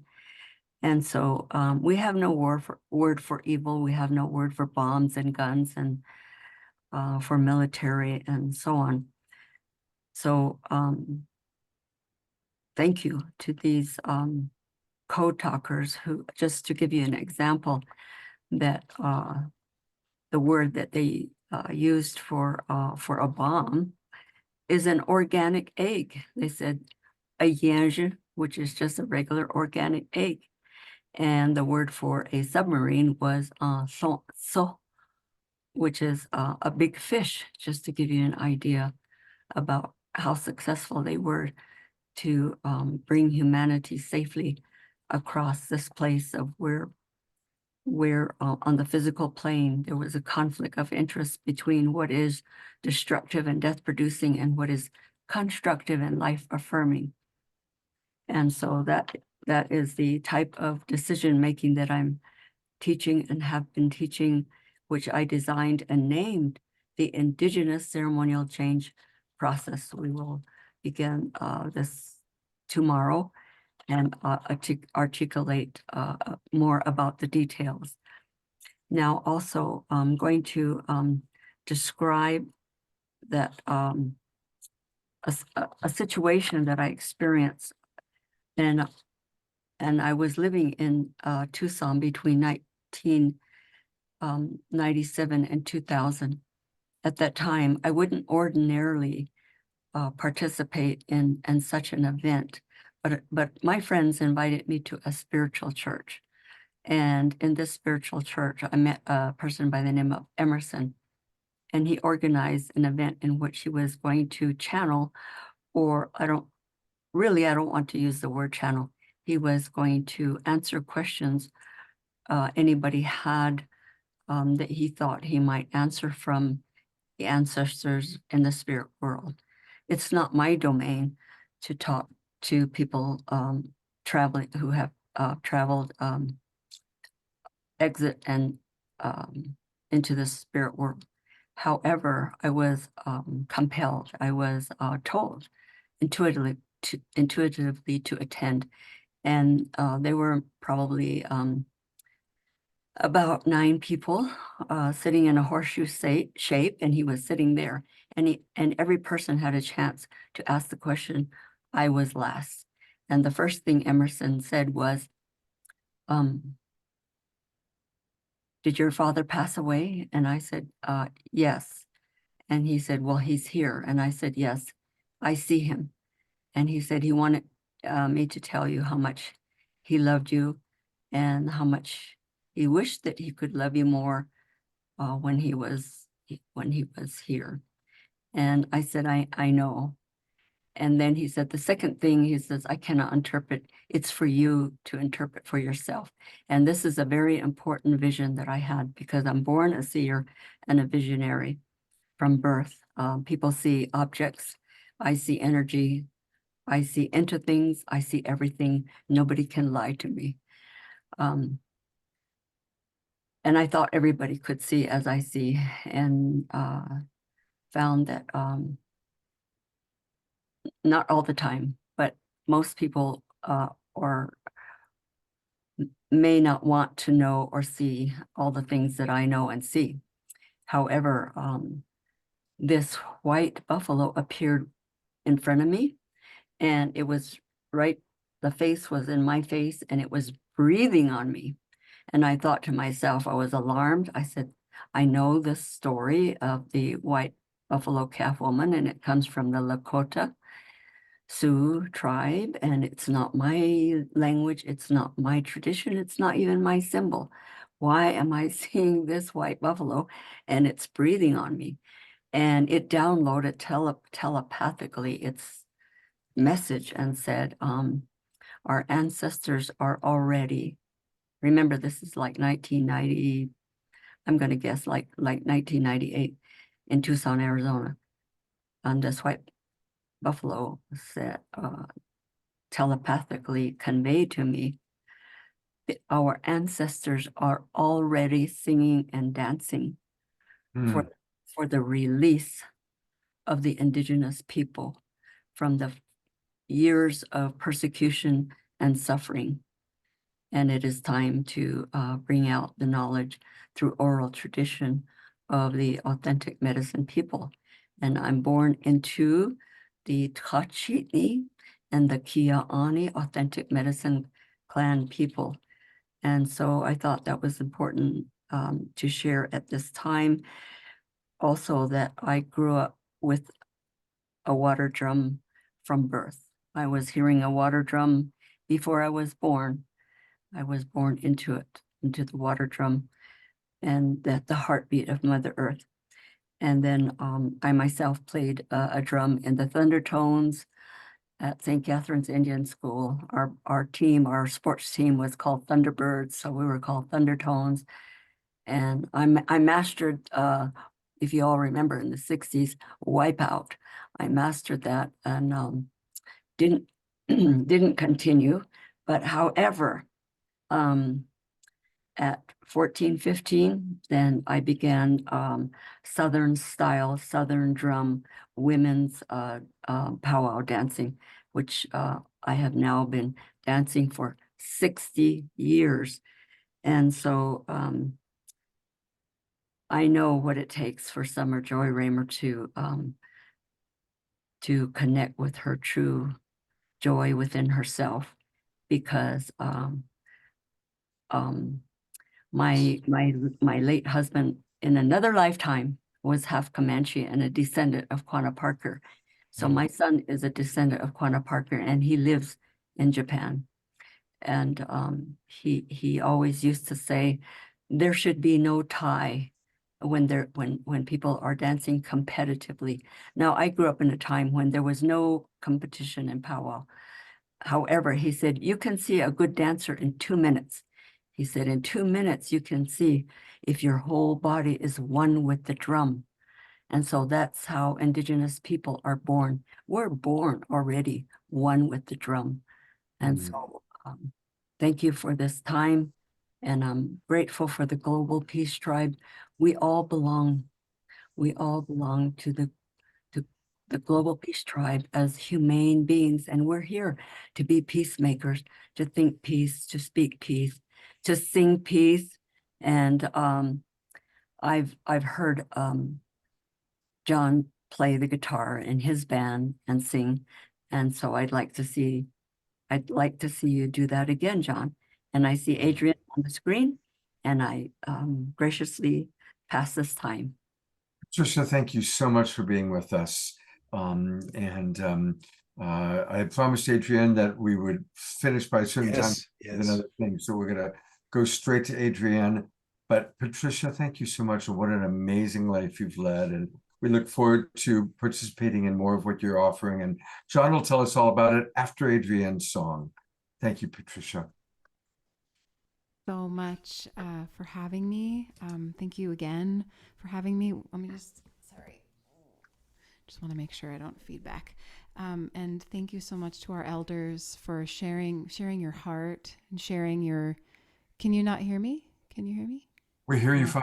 Okay, great. Sorry. I got confused. I just wanted to thank and honor our incredible elders for sharing their stories with us and helping guide us and yes, the echoing what the Chief Phil said about we are all one, and this song is sort of dedicated to our unity.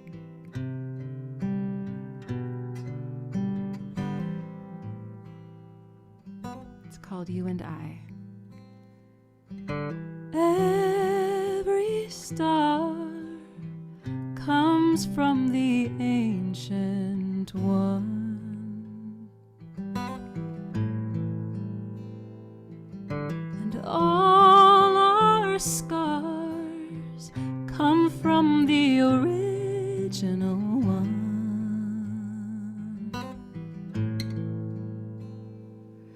You and I were stars once too, cast into the dark. Stardust orbiting all around us. My friend, we've traveled far, and I will find my way back to you.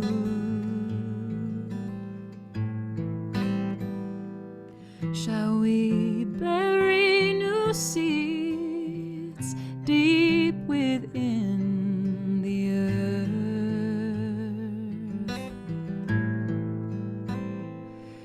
and grieve our dead right where new life takes birth?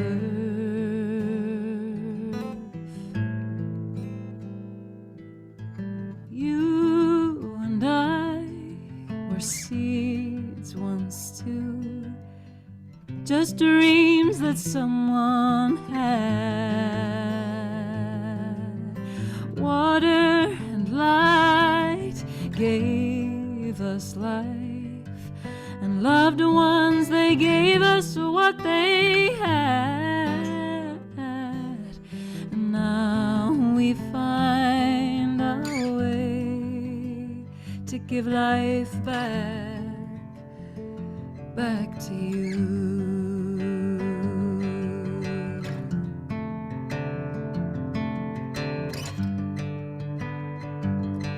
You and I, like dark and light, two sides of the same sun, on an endless journey back to the place where we come from. We've traveled far, from stars to the earth, from birth to death and back again. And all the love, the light and the dust, it is the path, it is a destination. You and I, you and I, you and I, you and I, you and I, you and I, you and I, you and I, you and I, you and I will find my way back to you.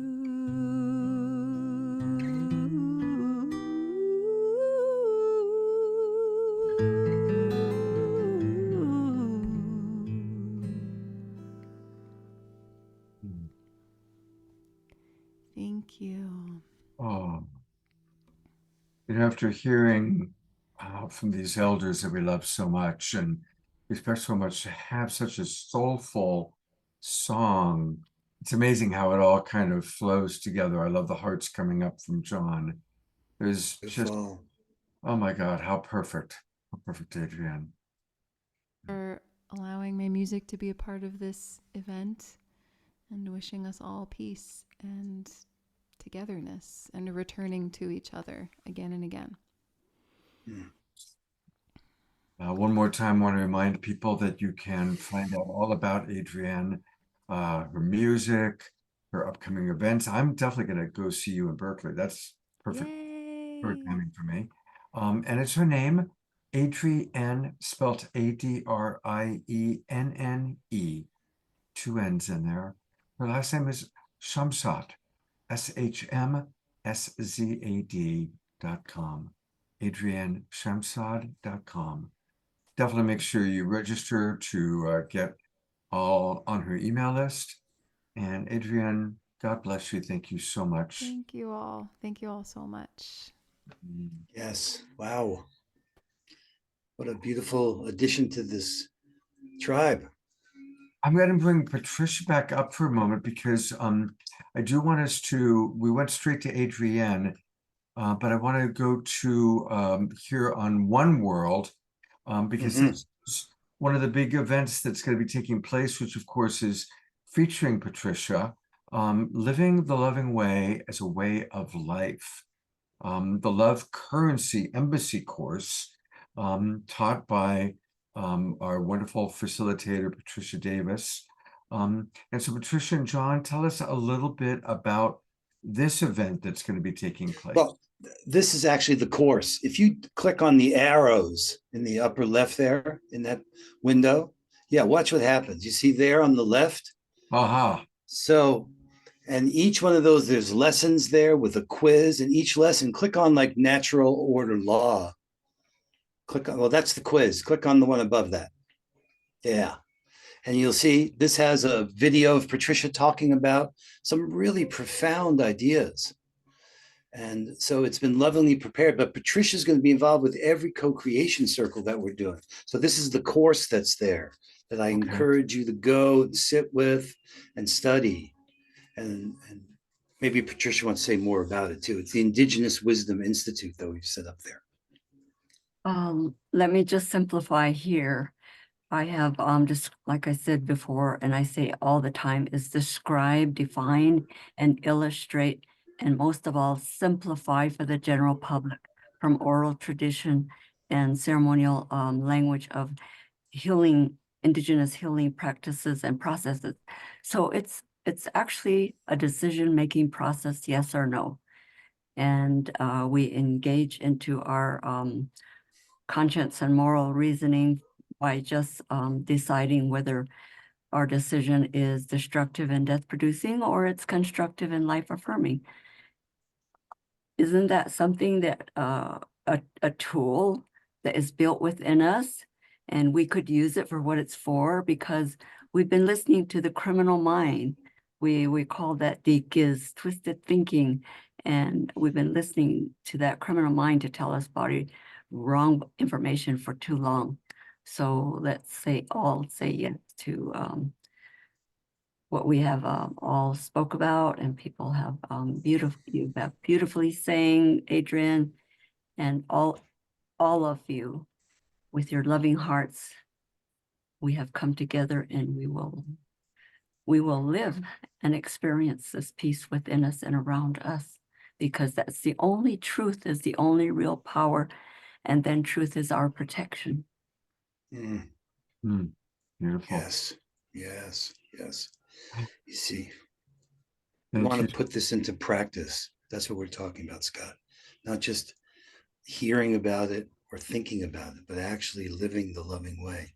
And that's what these circles are going to enable us to do. Well, and I'm so glad you brought up Kurt. Yeah, there's nobody that lives it as much as Kurt Johnson. Patricia, I don't know you so well, so probably you're in the same realm, but Kurt is tireless in his extraordinary contributions. I mean, it's remarkable how much this man is doing. And so, of course, we've seen Kurt previously. He's brought on so many of the authors.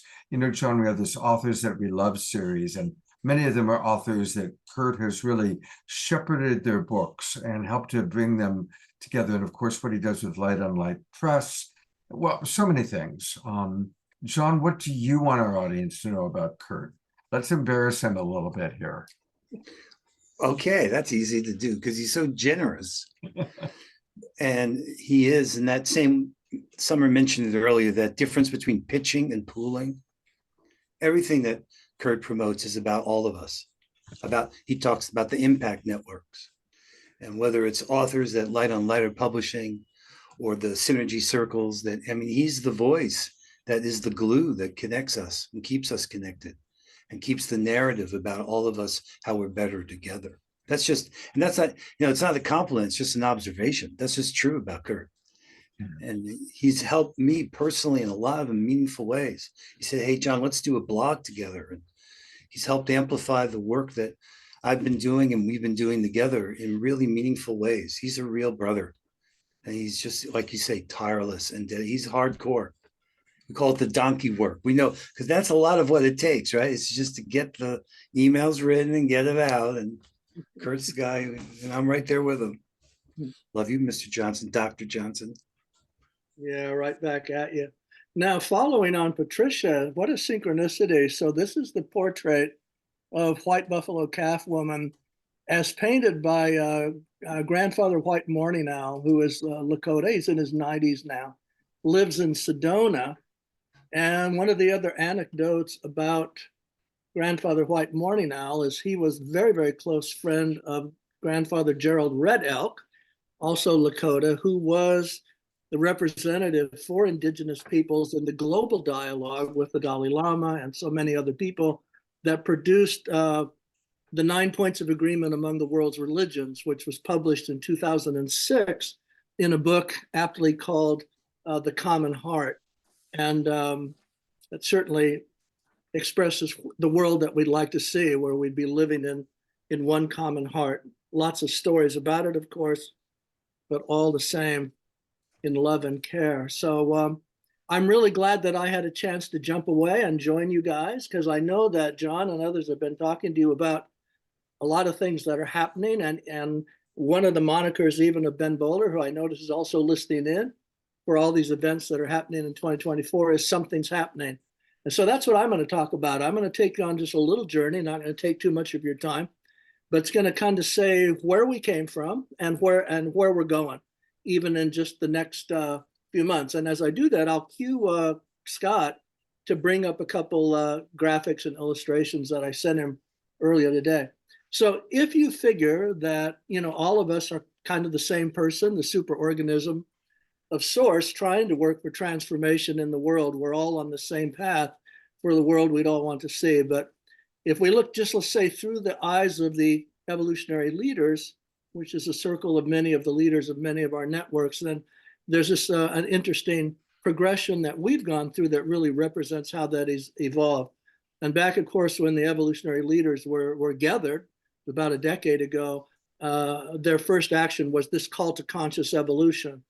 So if you fast forward a bit to about 3 years ago, when we realized, as many did, that the chips are really down at a global level, and we stepped into engagement and radical collaboration and radical activism in a big way. That's when the synergy circles evolved, actually out of a meeting that we had, all based on indigenous ceremony at Ghost Ranch in New Mexico, and then was followed up at a meeting then after that in Santa Barbara. And now there are 26 synergy circles, and each of them differently involved in areas of engagement, environment, social justice, go through the whole list, 26 different areas. But from that has evolved collaboratories, and collaboratories are actually collaborations of the circles with each other. So here's my point, and I'll ask Scott to bring up the page that shows all the logos of the networks. We've really graduated now, as of the events that I'll tell you about in just a moment, from circles to collaboratories of circles to now collaboratories of networks.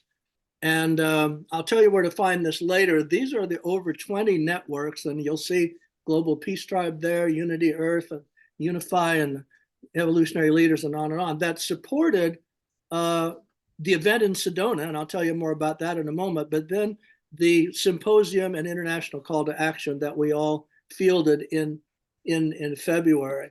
So Scott, you can go back to me. And my point then is that we've really come, particularly from the meeting that we originally had in Sedona. This is where my kudos go out to John, because this is where John, established this moniker of radical collaboration. And everybody came out of Sedona really committed to just radical collaboration. And then the amount now of collaboration among our networks and doing things together that can have maximum impact is just huge. So we went from that, of course, to just the recent event in Ibiza after the February symposium, then the Holo Movement big event in Ibiza, and we're only 2 weeks from that, and here we are at World Unity Week, where all of the people that are involved in World Unity Week are stirring that pot. And where we're going to be going then after that, as you've heard earlier in this program, is the September events. And the September events are really huge. I'm going to tell you more about them just in a moment, because as they've already told you about the event in Japan, it's going to be tandem with a really significant event that our networks will be doing at Cathedral St. John the Divine in New York City, the day before the opening of the United Nations Summit of the Future. And what we've been working on for several months, and we had a briefing on this actually 2 days ago, which many of you attended, we've been selecting leaders from all around the world who are major leaders in the 6 areas of the Summit of the Future, which I'll just mention. The areas that the UN is trying to gin up cooperation on in the hugest way as we approach 2030, in something that they call the Pact for 2030. How far can we get in achieving these goals together by 2030? So those 6 pillars, they're called our sustainability, environment, human rights, technology, economic architecture, and peace and security. And what we've added to that for the event that we're hosting at St. John the Divine is an entire 7th dimension that is called Strategies for Impact, the role of impact networks from civil society. That's us, we the people. All of you have founded organizations and founded networks that your goal is to make a difference. That's what an impact network is. So isn't it interesting that all of you have formed impact networks exactly to try to make a difference, in this critical time?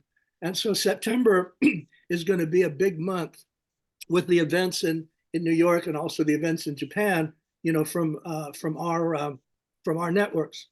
I'm going to jump to another illustration here in a moment, but then we go directly from September's events to October and the Humanities Team Global Oneness Summit. And Global Oneness Summit usually draws somewhere between 750,000 and 1 million people. And there again, we're going to be cherry picking from all of the former events for critical discussions at the Global Oneness Summit about how far down the road we've come. So last thing I'm going to share, then ask Scott to go to this next illustration, which is the ebook cover. Now, this is a free ebook, and this is a summary. It's the first of 2 because there was a lot of content from the February Symposium and International Call to Action. And Scott will put in the link. I'll also put the link into the chat. It's free. You can easily find it. But here's what I want to call your attention to. On about page 34, there's a reprise that's done again by Jon Ramer. And I just see that Ben has joined us. So that allows me to say, too, that the second volume, which is 15 more authors commenting on this journey that we're on, that's being edited right now by Jon and Ben for publication, probably within the next 2 weeks. So there's the volume that you've just seen, and then there's the volume that Jon and Ben are editing. But if you go to page 34 in the one I just showed you, there is an amazing summary of everything that's happening and where we're going that was done by Jon. And because it's an electronic publication, there are tons and tons of links. It's linked to everything that's happened, everything that's going to happen. And the last thing I'll say on that is there are also 5 new videos there that were cherry picked from the February Symposium on what happened there. And the reason I mention it is that in that is Omashar. There's music from Omashar. There's music from Kristen Hoffman. One of the wonderful things about digital magazines is you can, if you want to connect to music, you just push the link and you're going to hear Omashar singing. So it's a little bit different than the books we used to read that were only one-dimensional. So there's so much happening, and what I want to do, and there he is, the man, is just, again, to thank everybody, because stepping up to this level of collaboration, it also creates excitement and it creates inspiration. It would seem that maybe it's late here, but it's not that late when you're inspired. I'm in New York City. So I'm just so pleased at what's going on. And I think what it represents is the shift of consciousness that we're all talking about, and that Patricia talked about earlier, that when we can land in that place, as one of my colleagues said today, that we're all the same in the heart. We just have 1,000 different stories. And as Joseph Campbell said, 1,000 different faces, but we're all the same hero on the same journey. And I think we have to believe together that that's achievable. And I think if we believe that it's achievable, that creates a heart energy that I think is by its nature of any of the great wisdom traditions is unstoppable. So I'll stop there, but it's just nice that I could jump away and be here to join you. And so glad that, Ben could jump on.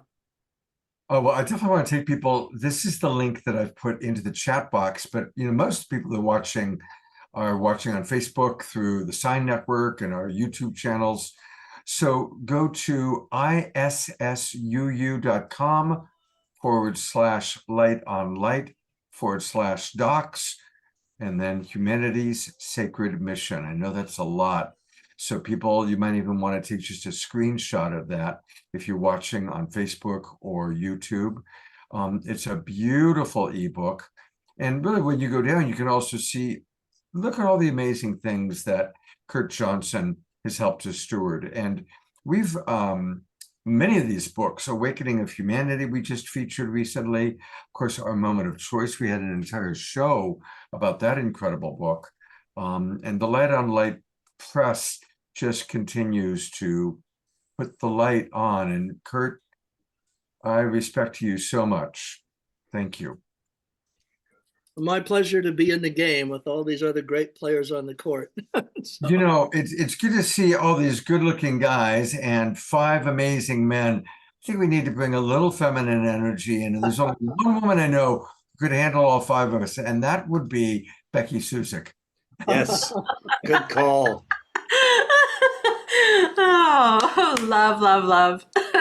It's good to be here. I'm back. I don't know if there's a funny story out. I lit a wax candle in the opening ceremony, and when Ben was speaking, I knocked it over, and I didn't torch my computer, but I did spill wax all over my keyboard, and it locked it up after. And so I managed to find another keyboard thanks to my son. And so I'm here. Becky, just real quick, it's funny. My mother had a pet name for me when I was little, which was beeswax, is what she used to call me. So there you go. Mind your own beeswax. And so when I alluded to did an electric candle, that's what I'm doing now. My electric candle. It's wax, but it's electric, and it gives off light, and it's safer. Well, that's a good example. That's a good example of adapting as we learn. Very smart, right? Yes. We are evolving potential here. Oh dear. What I would love, because we haven't had an Omashar song yet. We've been on for 2 hours without Omashar. Oh, good. I came in time too. We're going to do an Omashar song, and then I'm going to come back to you to share with us about the co-creation circles and how our audience can participate. Fabulous.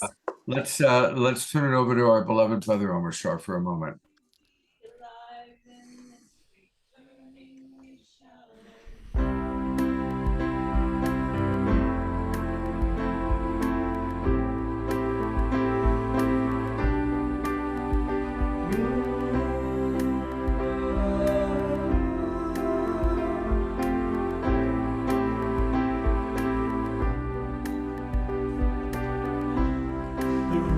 That blooms in the lover's heart,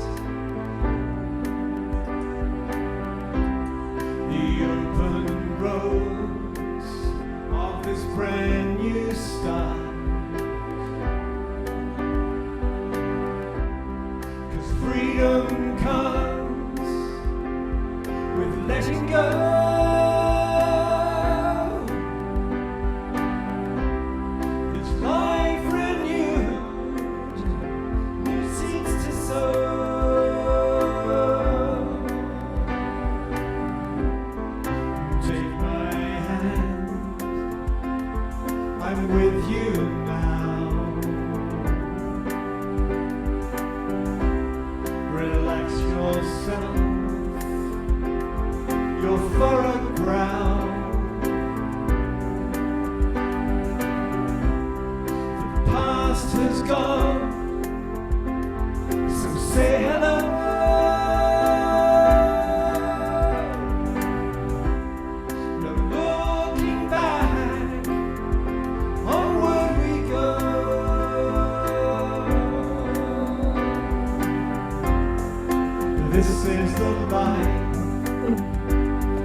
cleared the way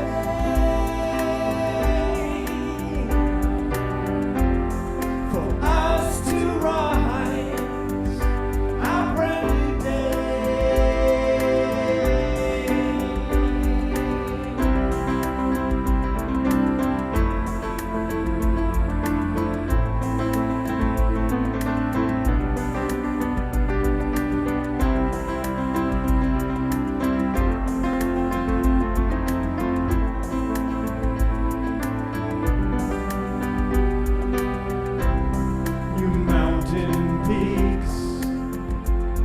for us to climb,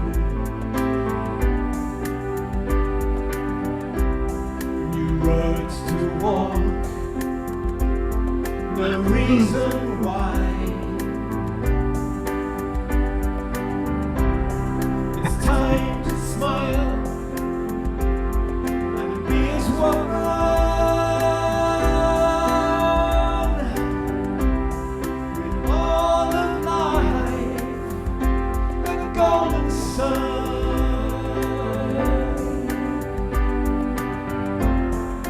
This is the life awaiting us,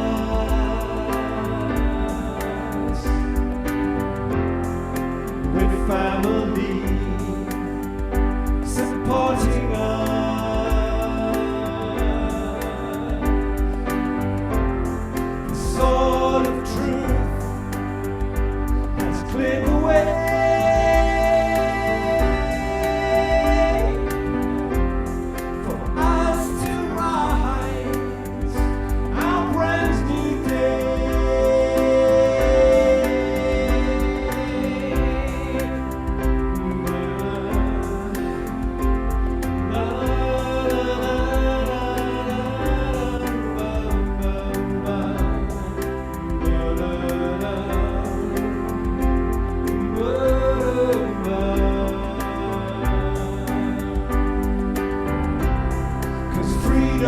comes with letting go.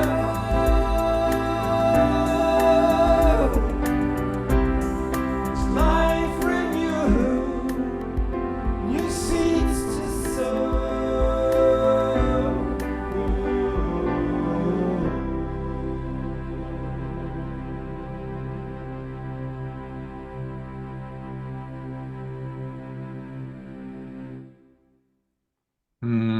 Thank you so much, beloved brother Omashar.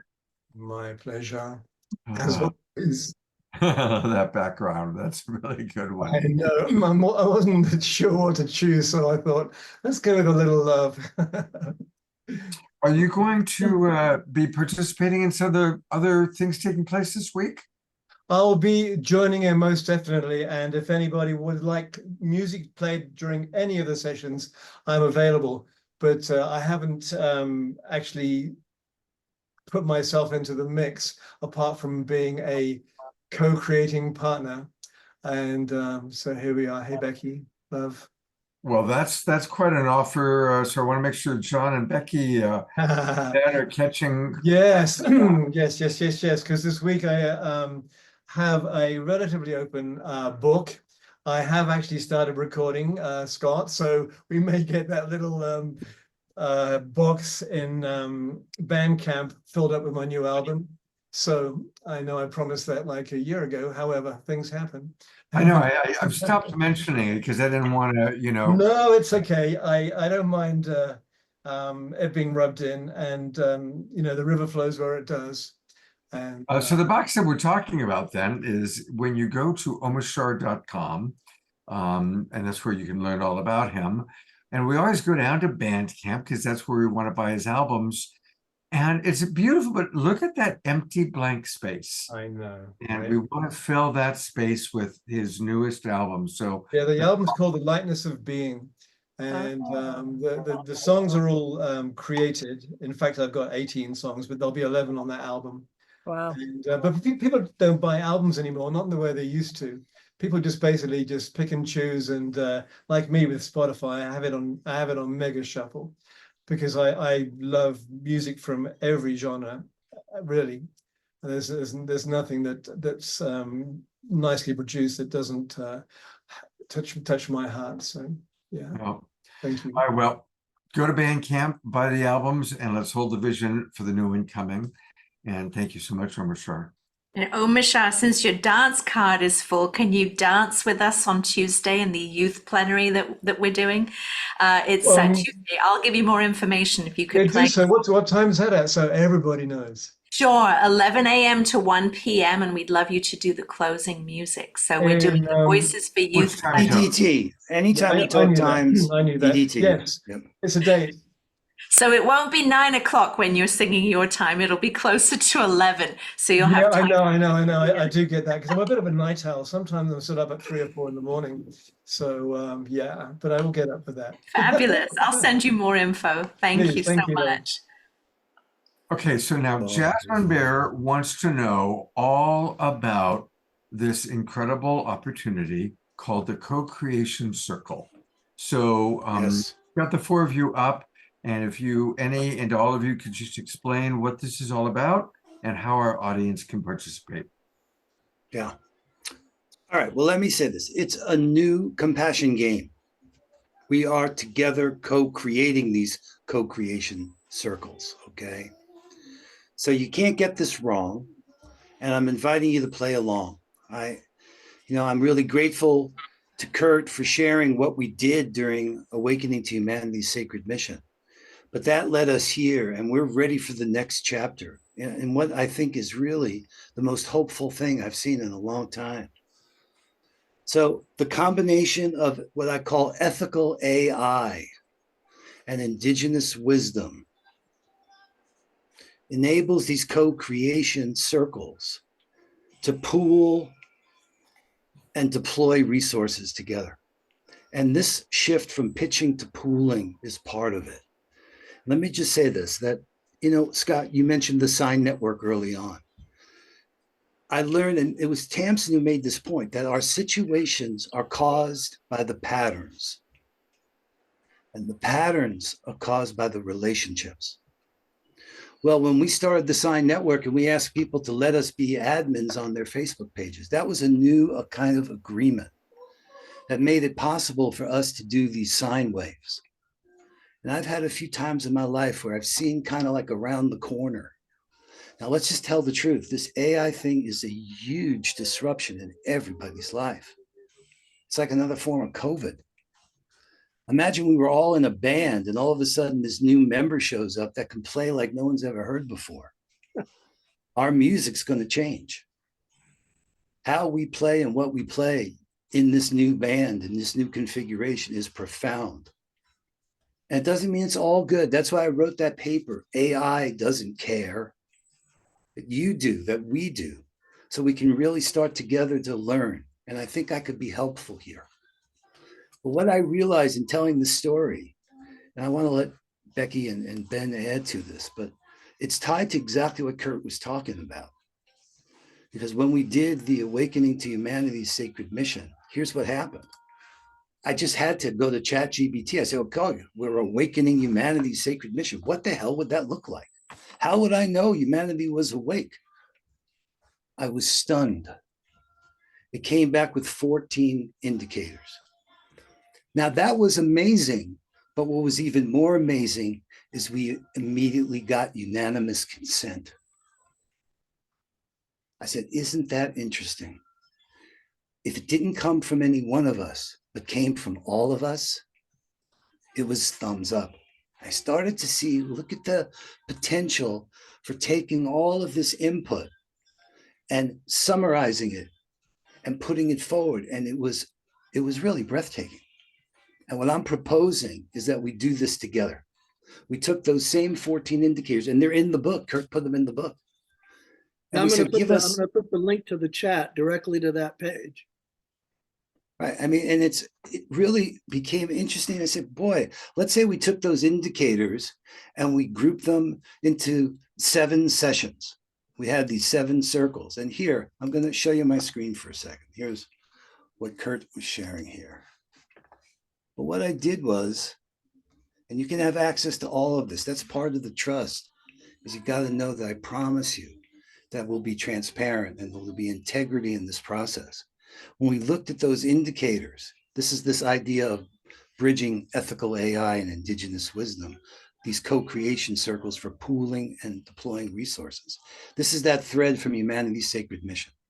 These were the 14 indicators. You don't have to get into them now. But then I started to say, let's see if we can group them together. And there are these 7 theme sessions that each one revealed which indicators are about this. And then we summarize those indicators for each session to give us an ideal state. In other words, so like beyond borders, unity and diversity, which Charles Betterton is here as one of the co-hosts. Tomorrow is going to be there. Another session on building bridges, global collaboration for peace and equity. Now, I'm not going to go through them all. I just want to give you the high level. This one on beyond borders, the summary of those indicators became these 4 sentences. This is imagine this world. In a world united by diversity and compassion, we envision a future where personal and spiritual growth fosters global mindfulness, emotional intelligence and interconnectedness, art and creative expression flourish, reflecting the rich tapestry of diverse cultures and perspectives, nurturing a profound sense of global community and empathy. Solidarity movements and activism for social justice, environmental sustainability, and human rights thrive, creating a just and equitable world. Together, we transcend borders, embracing our shared humanity and working collaboratively for the common good. Now imagine if we juxtapose that ideal state with the current state and use the genius of indigenous wisdom, the indigenous ceremonial change process to say, boy, why are we stuck? What's keeping us in this out of balance condition? So built into the session is a step down that sequence that Patricia has articulated for us. And each of these sessions has a framing question. And I'm asking you to go there now, go there today, because all of us answering these questions allows us to once again use this AI group consensus to summarize our answers and begin these sessions by saying, aha, how do we feel about this ideal state? How do we feel about the current state? And our answers to those framing questions become the basis on which this change process, that's a ceremony, happens. And I have a feeling if we really play, what we're going to create is nothing that we can imagine going in. Now, I don't know. I'm willing to be wrong, and I promise I'll be transparent.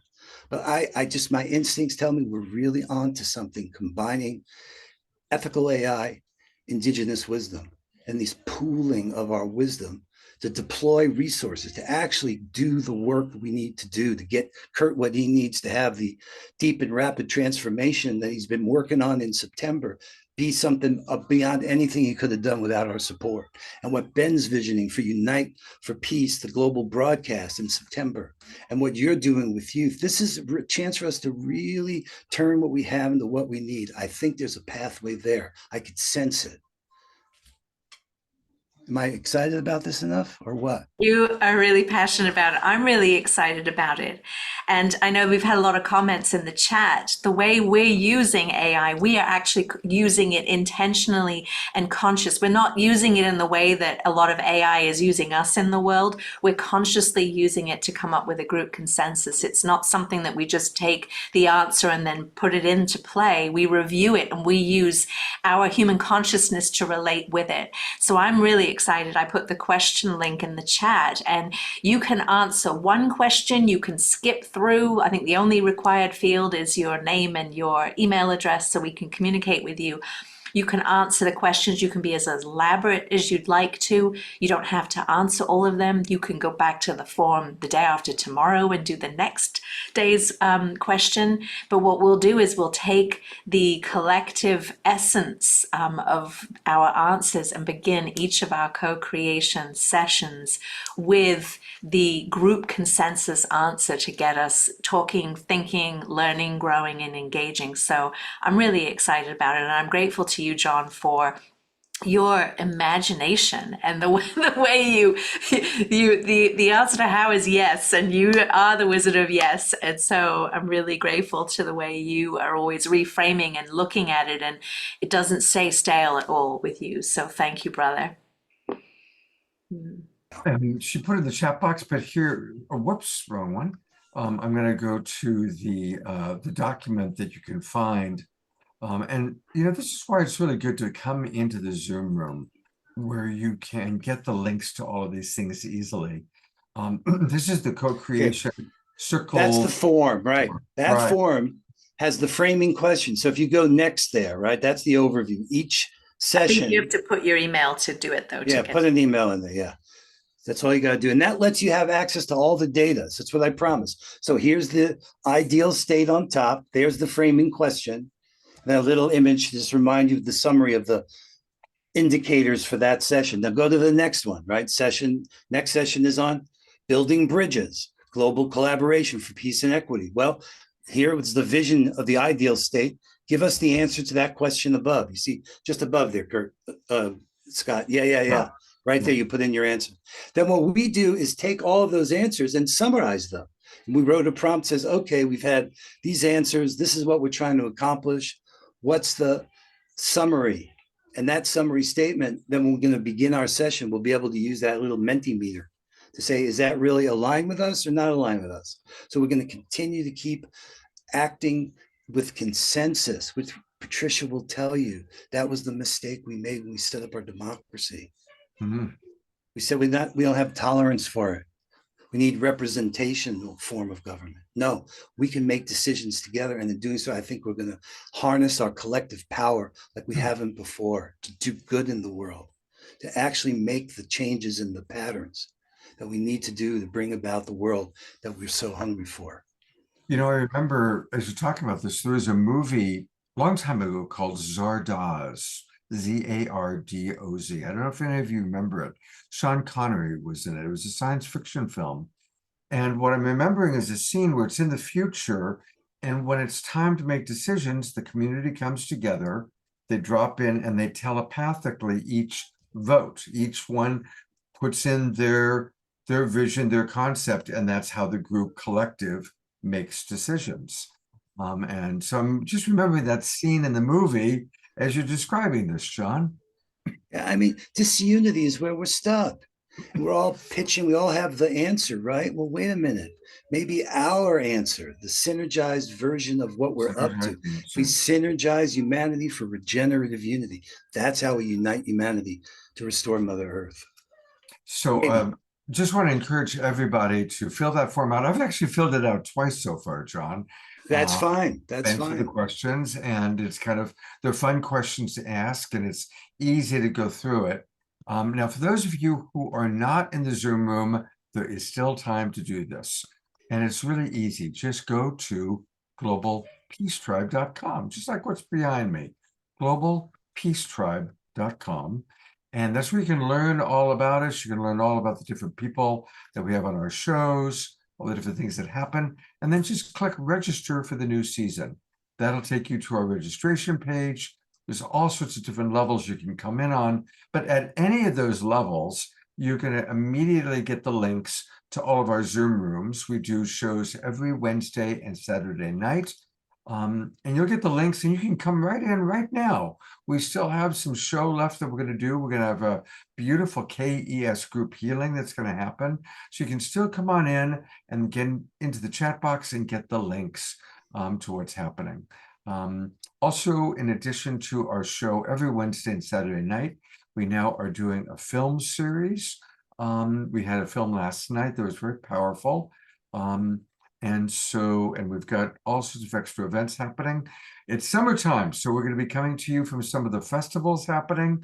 So we are the Global Peace Tribe. We bring you what's going on, but what's going on this week is World Unity Week. So I'm going to go back to Becky and John and Ben to kind of wrap up and let us know how people can participate in World Unity Week. Where's the best place to go? You guys all have screen sharing privilege, so take the audience a little bit on where they can go and how they can participate in all that's happening this week. Well, some of you already know that where it's at, and my cat is saying it as well, you can probably hear him meowing, is oneworld.earth. And there we have 1,900 and growing voices there, our members. It's free to join, where we're all lighthearted, and you also see the emerging schedule of events that's happening for World Unity Week. And Ben, I think there's probably another link that we want to share as well. World Unity Week, yes, worldunityweek.org. So if you go there, the main difference is the worldunityweek.org, you're going to get the broadcast. So if you go to the worldunityweek.org, on the top front page there, click on schedule. Click on schedule. You'll see it. It's there. Click on schedule. You can just go straight here to the live stream or the broadcast schedule. So if you go room all one events. broadcast, you'll go. Yeah, I'll show them the broadcast, John. Then we'll go to all events. All right. Sure. This is just going to give you like the broadcast schedule. All of these are in room 1, 606-000-1111. So inside the Zoom room, just like Scott's saying, that's the best experience. Tomorrow, you can see the broadcast program that's coming up. There's some amazing programs that's coming together as well. And that is all linked there. And then, as John said, if you go to all events, back to World Unity Week, and then this is all worldunityweek.org. You can navigate to all these different places, including the all events. And if you go there, and then you go there and it'll give you a list of the things that are happening in all the different rooms. You see Summer Joy's dancing there, and you'll be able to get the Zoom link and where to find it. You'll be able to see the plenary events as they come there as well. So all events is a great place. You'll also see the co-creation circle. So it literally is everything that's happening. That's a really good place to see what's happening. One World is a great place to get engaged and stay connected with what's happening. So they both serve different connected purposes. But worldunityweek.org or oneworld.earth is where you want to go. Fabulous. That's what we needed to know. I want to thank you all for all that you do. I know that you have a big week ahead, so I want to let you get some rest. And talk about global. Ben's in Australia. John is up in the Pacific Northwest. I'm down here in California, and Becky's on the East Coast. So there you have it. We've got multiple time zones here. Thank you. I just love collaborating with all of you. Thank you so much, Scott, for all that you do. Like, it's amazing. Thank you so much. Thank you, brother. And the amazing Kurt Johnson. Yes, you know, the amazing Kurt Johnson. Absolutely, the Weaver. Right. We're pooling. Nearly 10 years now, Scott, that I've known Kurt, and it's been a life-changing journey for me and the emergence of Unity Earth and so many other things.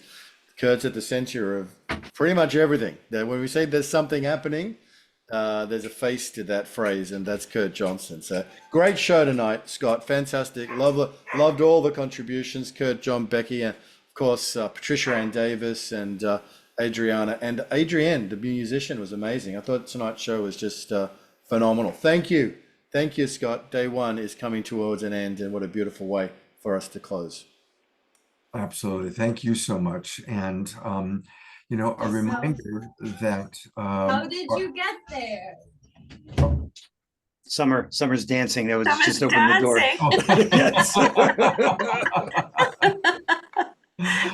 Well, we are going to actually all go to Summer's dancing. We still have a K.E.S. group healing that's going to happen. We're going to go to that in a moment, or people can go right over to the Garden of Joy. Also, there's wondering about our summer season. Summer season has actually begun. Registration has begun.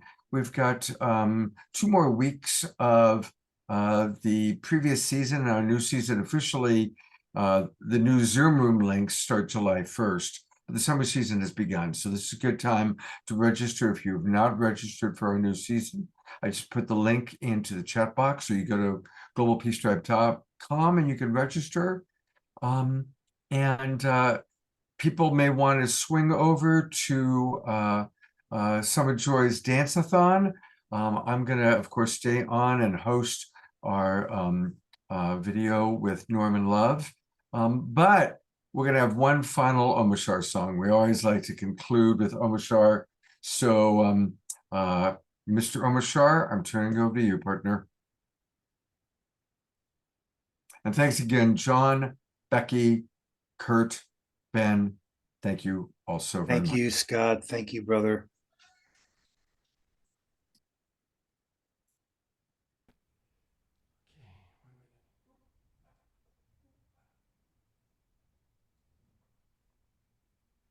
Took you by surprise there, Mr. Omashar.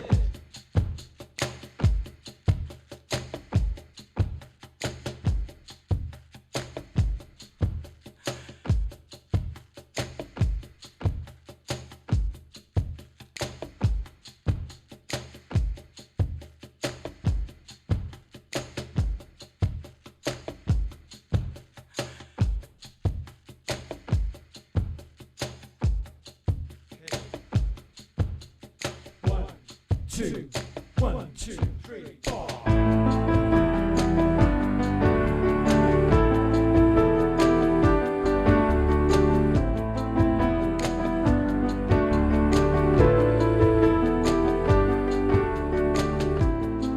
Let me shine a light inside, and I'll show you where your truth resides.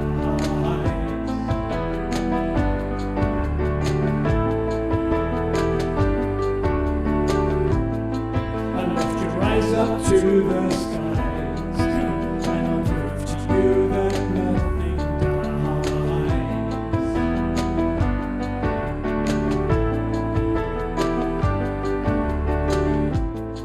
Together we will rise again, and we'll make amends for what we've done.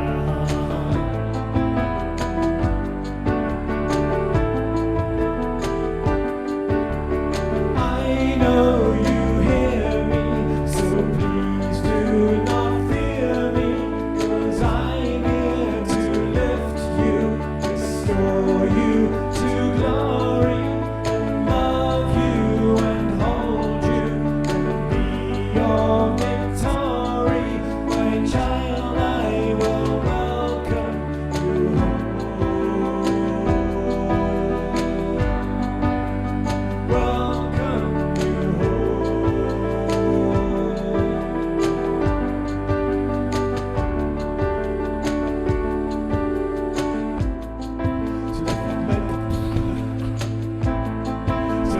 take your hands in mine as I look at you, your spirit shines.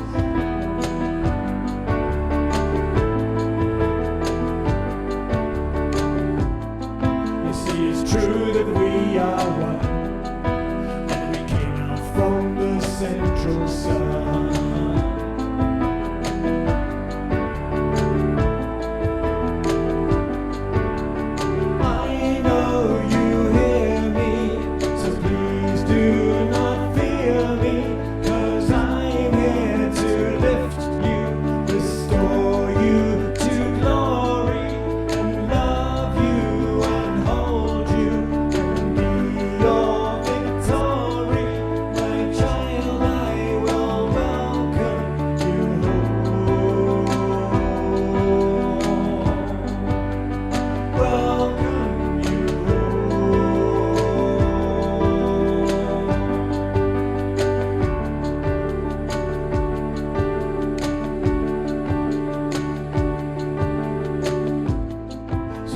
Take a different view, and you dream awake, breathe out the new.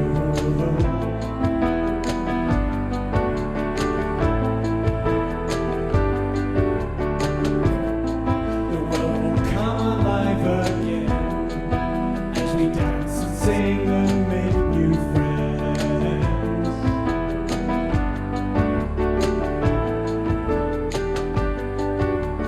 I know you hear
rise up to the stars.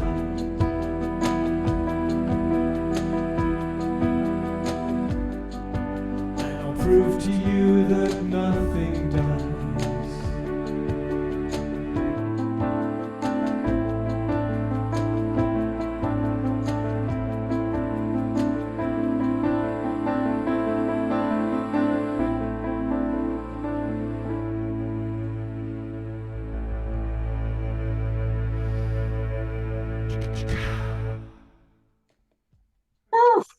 Gonna go to gallery view one last time. Let's all thank beloved Omashar. We have a lot of different names from now that he's traveling to Japan. We're calling him Global Shar. On nights that he does 3 songs, it's 3-song night. And Omashar. There's a lot of different names coming up for him, and we love him very much. Thank you so much. Absolutely. All right. I encourage, this is one of those times, even though we're going to continue the show, you are all welcome and invited to head to a different Zoom room. The only time I ever invite that to happen. You're welcome to go to dance with our beloved Sommer Ramer. The link is in the chat box. Or those of you who want to stick around, we have a beautiful K.E.S. group healing. Norman was lined up for tonight. He had something come up that he had to take care of this evening. So he took the time to make a video just for tonight, just for us, of a K.E.S. group healing. He assured me it will still provide a beautiful treatment for people. So I am going to share the screen and go to our beloved brother K.E.S. healer Norman. And and then after that, I will head over to Summer Joy's dance-a-thon. All right, here is Norman with a healing experience for everybody.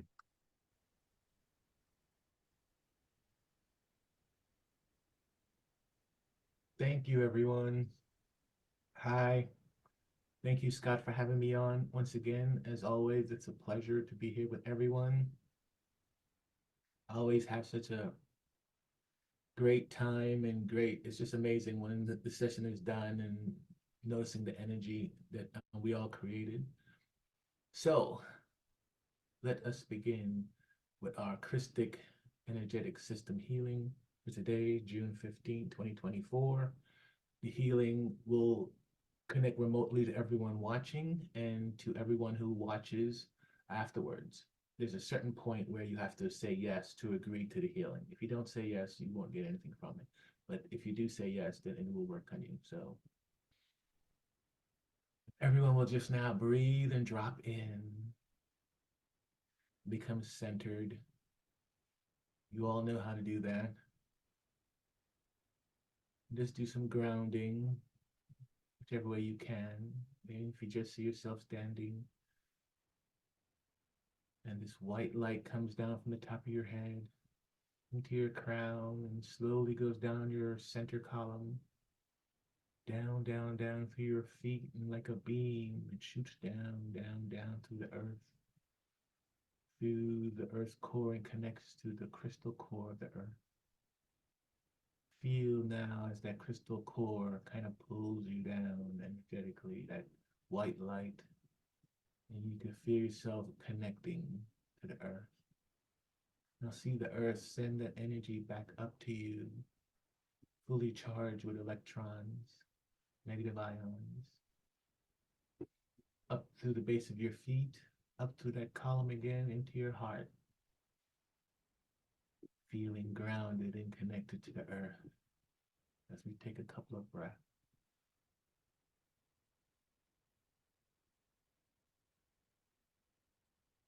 As we're in our heart, we just smile and feel the gratitude.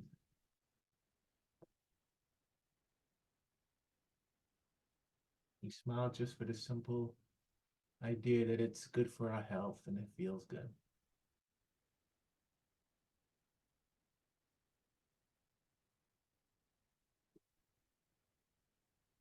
Now, let's all individually become aware of ourselves. Just aware, just notice. There's no thoughts. Just let go of all thought, all ideas. Just listen to my voice. and you surrender to all else. And just notice yourself. How do you feel? Your energies. We're going to notice again at the end to see how we feel, just to see if there was a difference, to see how the journey was.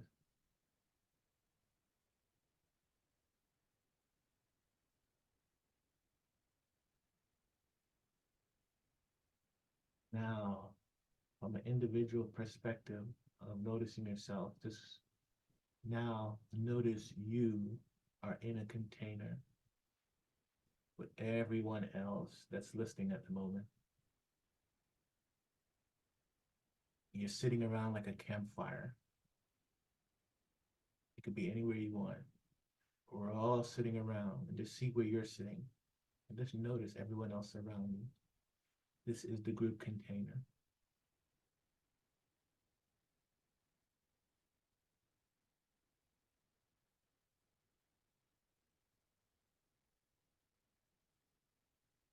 As you see the group container, and you feel, now just consider yourself from now on as part of that group container. You're no longer an individual, you're just part of the group, but you are paradoxically at the same time sitting in the container. So it's paradoxical.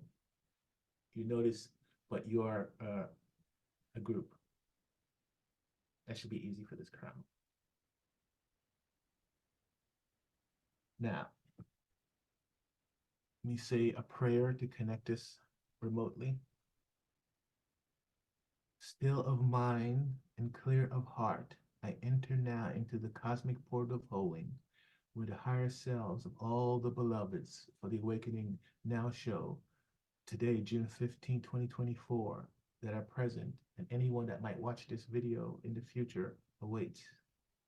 With open hearts, complete trust and surrender, and in the name of the divine cosmic Christ, I ask now for the manifestation of the highest timeline reality for all the beloveds watching and partaking in this session, to become realized of mind, body, and soul with gentle lessons and graceful process, and increase this holding as much as the cosmic law, physical body, and the beloveds watching today, souls shall allow.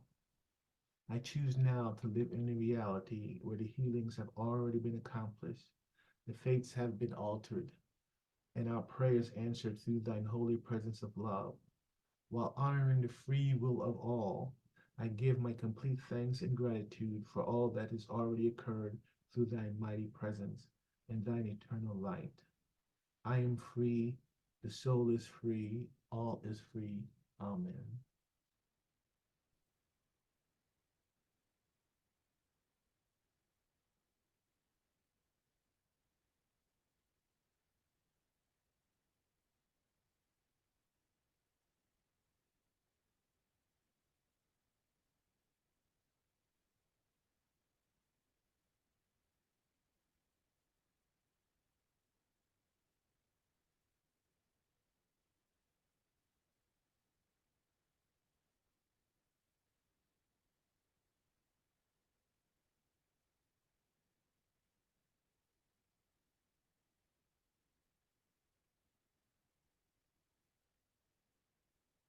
I, Norman Love, upon the cosmic Christ, I, Norman Love, call upon the cosmic Christ Supreme Intelligence to support and facilitate this group K.E.S holding session.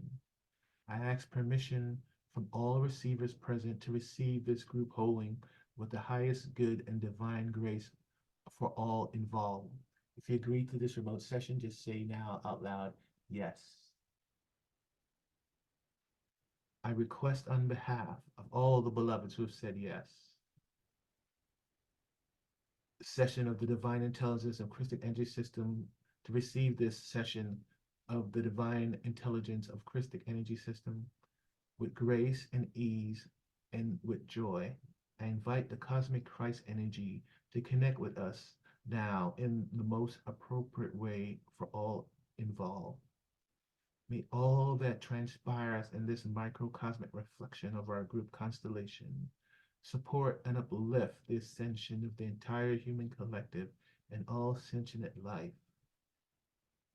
I also call forth assistance from the Divine Heavenly Mother and Heavenly Father presence to overlight this group container with pure, unconditional love from the Most High. May all be known through this connection of pure love so that our group holding session anchors in us the most the most beloved way. Hosanna, Hosanna, Hosanna in the highest. Thank you, and so it is.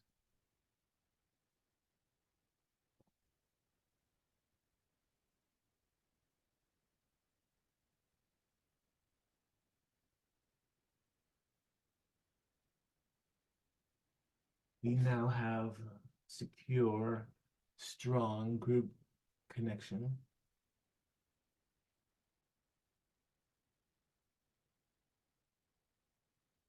First thing we're going to do is sweep everyone's field nicely and open you up energetic centers. So just continue to drop in and breathe as you sit as a group and see yourself around the campfire. We start at the earth chakra below the group container, sweeping, cleaning, opening up to the bottom of the root chakra, the feet, sweeping, cleaning, clearing.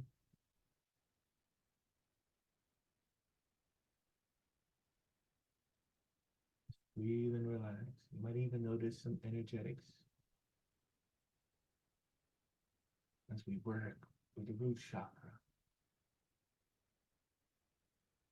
sacral chakra, sweeping up, third chakra, sweeping up to the heart chakra,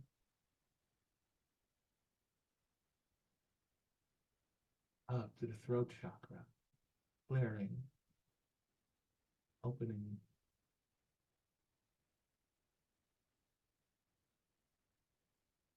up to the third eye chakra of the group container, clearing, sweeping, opening, up, up, up to the crown, clearing, up to the soul chakra, 6 inches above the crown.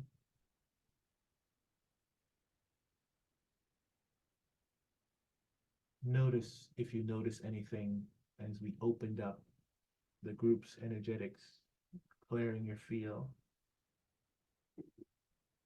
Anyone with any attachments now have those cleared and released. That is kind of equal to like going to a Reiki session where they go and just balance your energetics.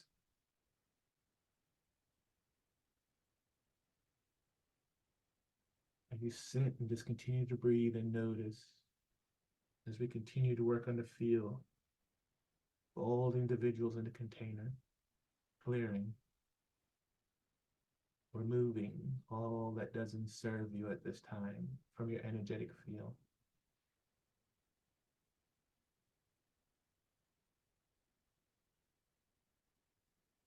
Some of you are very sensitive and might feel these energetics bombarding you at this time.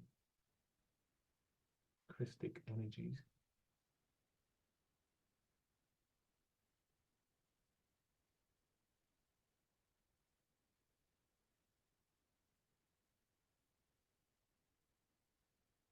Energies are very conscious.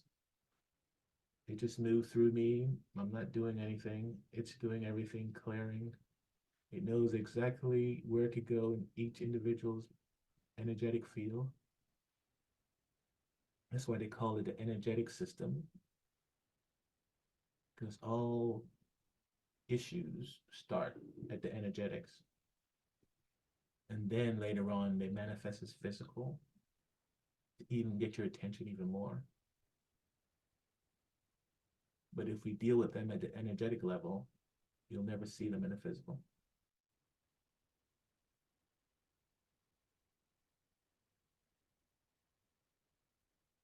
So if you ever find yourself with any issues, seek someone that could work at the energetic level It's always a wise decision.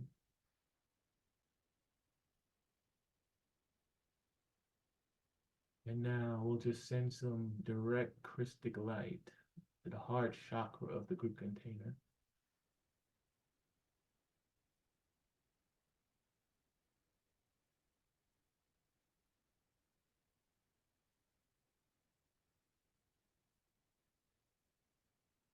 You may feel and notice how you're filling up with light. That is this Christic, Christed light.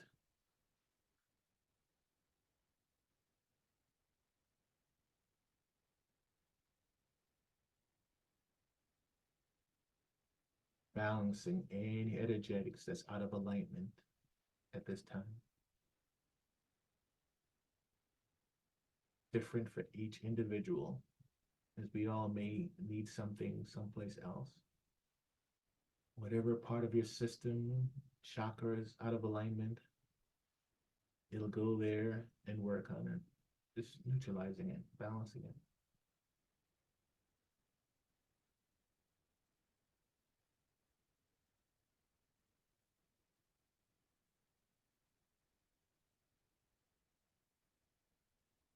You're just breathing. The breathing moves the energy. That's what the air element does. And moving energy is good.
Four,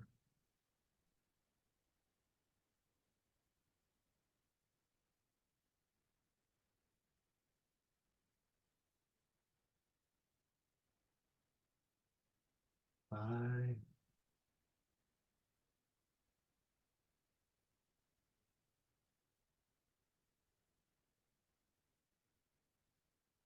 six, 10 lines down through your body, out to your legs, up around your body like an egg, down to your arm. 8 or 7.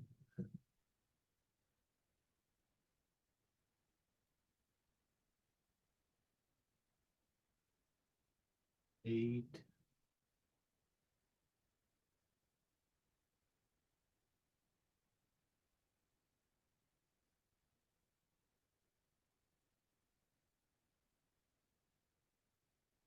9.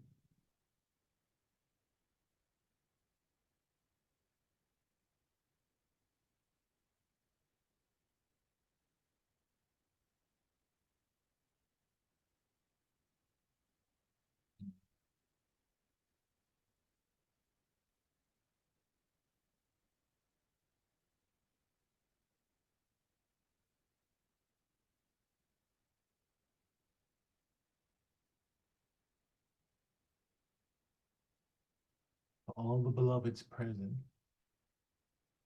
skeletal structure to bone, bone to cranium, spinal column to spinal nerves, muscular to ligaments, circulatory and lymphatic system to venous and arterial, heart to lung, breath to blood to brain barrier, organ and endocrine system recalibrate, immune system and blood chemistry upgrade, central nervous system to parasympathetic to sympathetic to vagus nerve, balance now.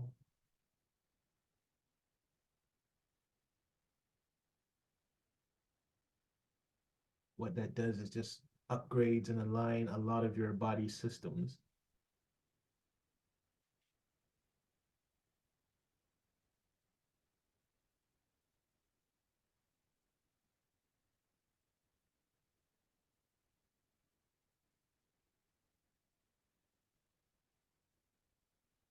There's 7 rays in one of the protocols that we bring through from ascended planets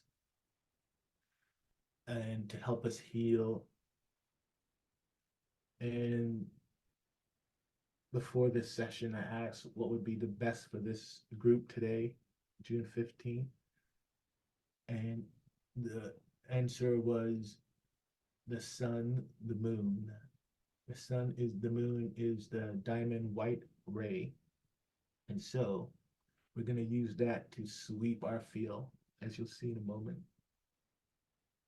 That one hasn't come up often in the past when I did these group sessions, but it came up today, so that's very interesting.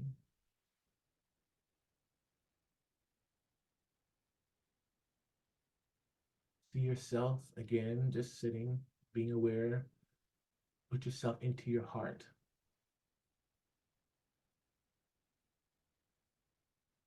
Your awareness is just sitting in your heart. And now send that awareness down through your column into your root chakra. As you sit in your root chakra now, just see the color red in the root chakra. See it glow bright red.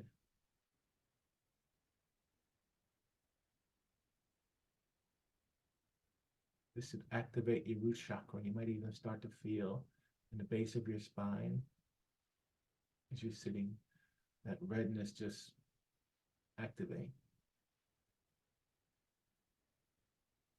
The more you see it and feel it, the better.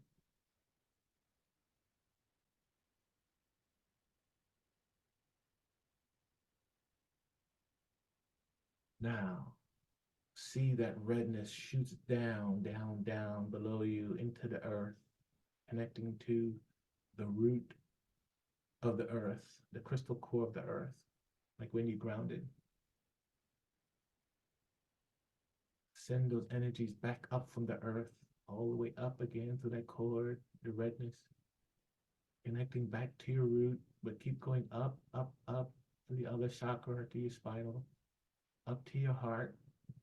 See that energy shoot up now to your throat, to the top of your head. Set your intention for it to go high up into space, into the sky above you. And set your intention to connect to the ascended version of our sun and our moon.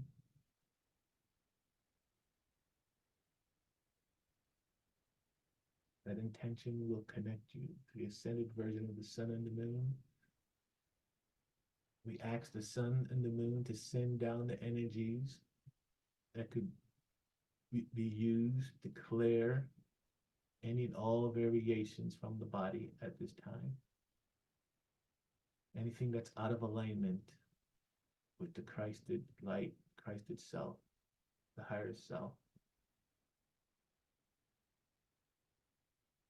See now the sun and the moon, ascended sun and moon, sending down these energies down, down, down through space, coming down, entering through the crown, top of the crown, and into your heart, down to the column into your heart. As they're coming down clockwise, left to right, in a spiral. And as it hits your heart, it's just spinning in your field. All this energy spins out into your field. Feel this diamond white light from ascended sun, ascended moon, as it fills your field now.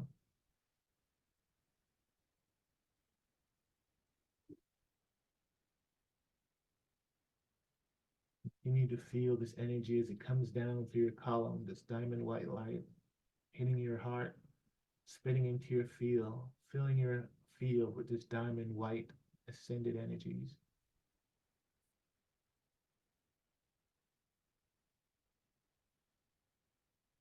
See yourself now at the center again in our container around the campfire.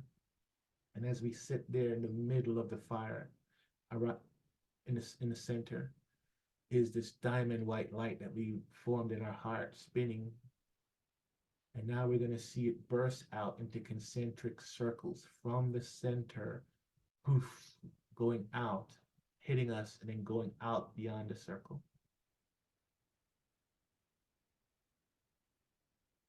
Continue to see these white light rays, poof,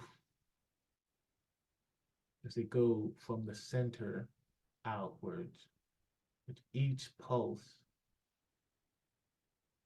the group container around this campfire is seeing this white light pulse of this diamond white ray, diamond white light emitting, and it hits your body from the front and goes out the back of your body. Concentric circles, like a radar, just expanding out, poof, hitting you. The idea is to feel it, to see it. Nothing but this white diamond light in the space that we're at right now.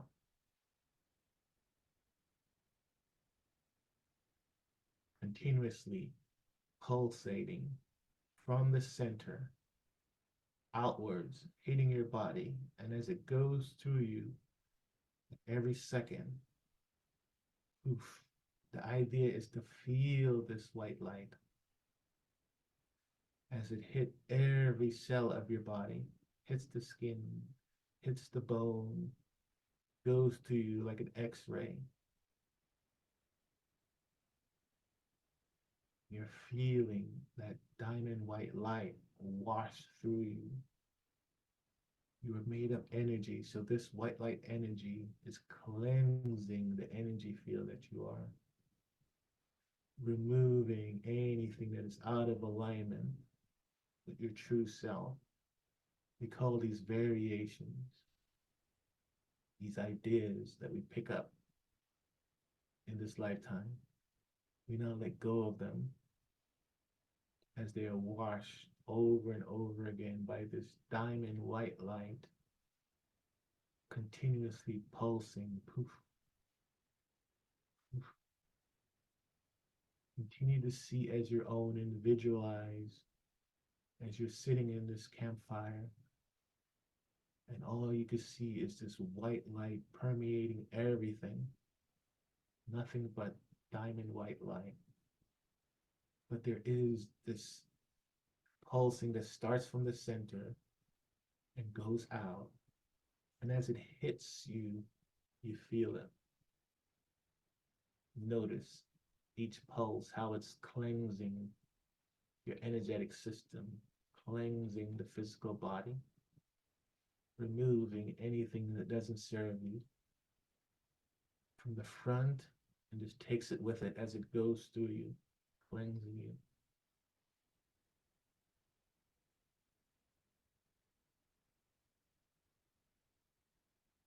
Continue to see as these pulses intensifies the energies being provided by the ascended sun and the ascended moon.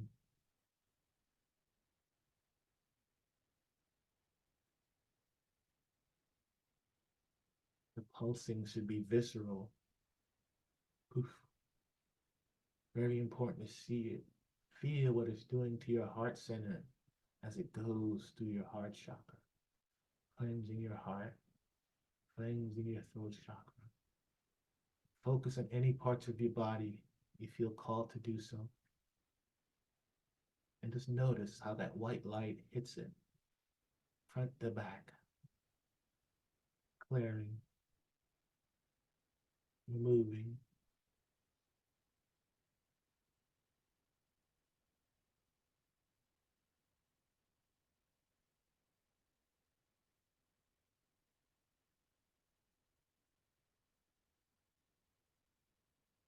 Just notice how it feels.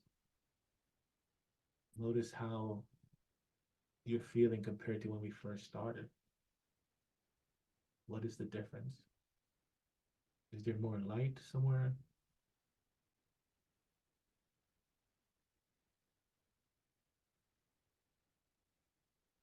As we continue to see this diamond white light pulse go through us, clearing, removing.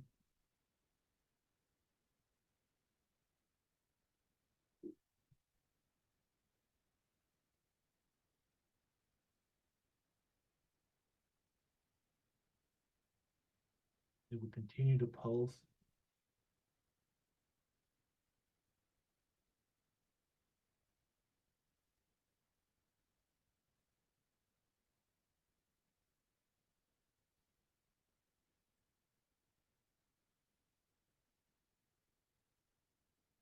You continue to notice, continue to feel the washing, the clearing, the cleansing of each wave of diamond white light.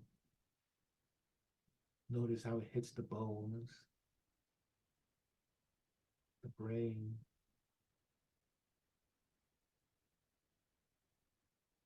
You'll be getting stronger and stronger with each pulse. Diamond white light pulsating, moving through you, clearing.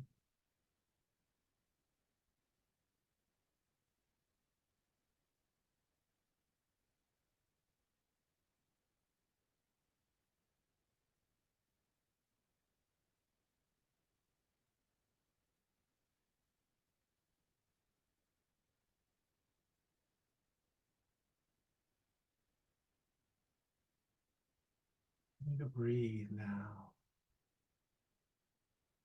You don't have to do anything now, but just notice how your body feels now. How the energetics in your body feel.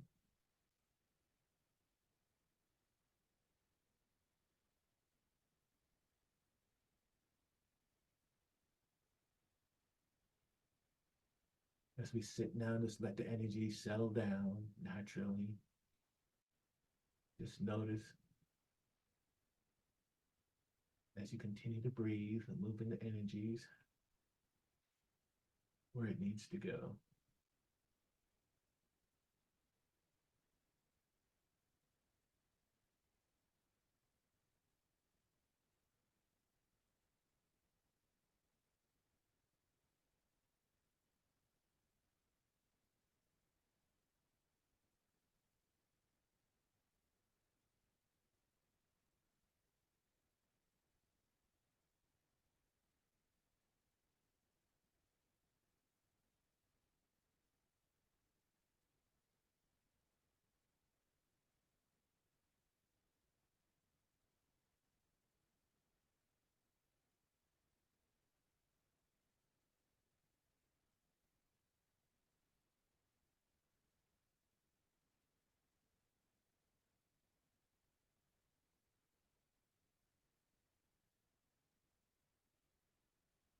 And now that we've done a nice little clearing of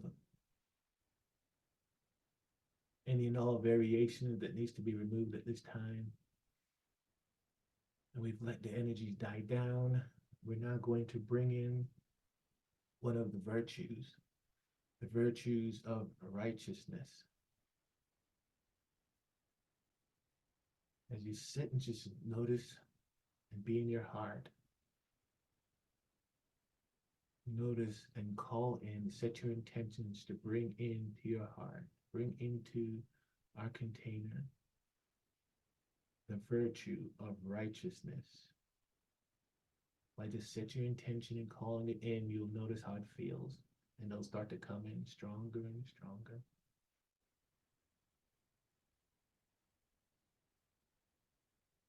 Notice what righteousness feels like as you simply call it into you. And it appears.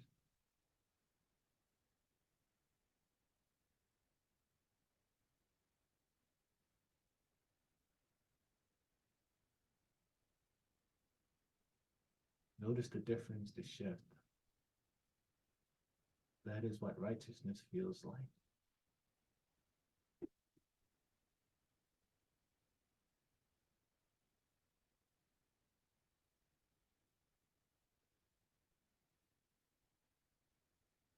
We call in the energies and the frequencies of righteousness after clearing our field, after sweeping our energetic field, after clearing our energetic lines, soul lines like we did, the 10 lines, after the diamond white light cleared our field, we now call in the energies of righteousness into that clean energy. So now you will walk around with this frequency, this energy of righteousness. Just imagine what you will create with this frequency, what you will attract, what you will become. The most important is just to feel it now as it comes into your field.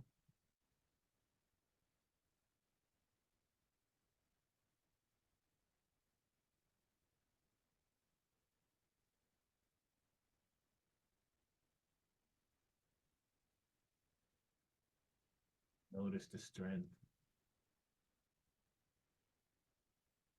how it's courageous, solid, certain, capable.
Remember that you could always re-watch these videos and you'll experience the same energies as the first time. It's very quantum.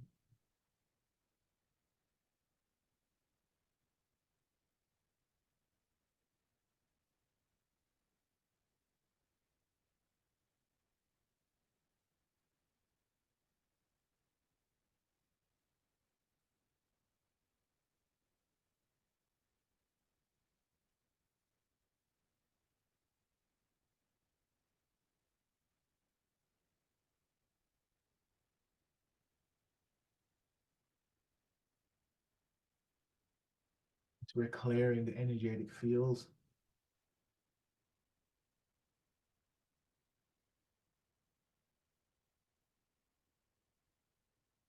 There's 7 layers to the energetic fields. We're going to focus on the etheric layer. And as you sit and just breathe and notice,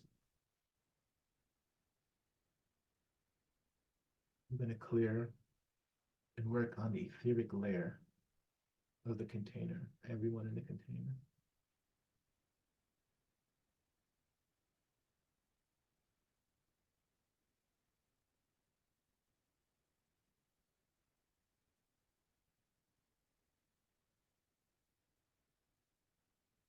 Now there's also the emotional layer. We're going to work on clearing the emotional layer. Sometimes our emotional layer gets a little muddy. The emotional layer of this container is indeed a little strong, so we're going to clear it to 0.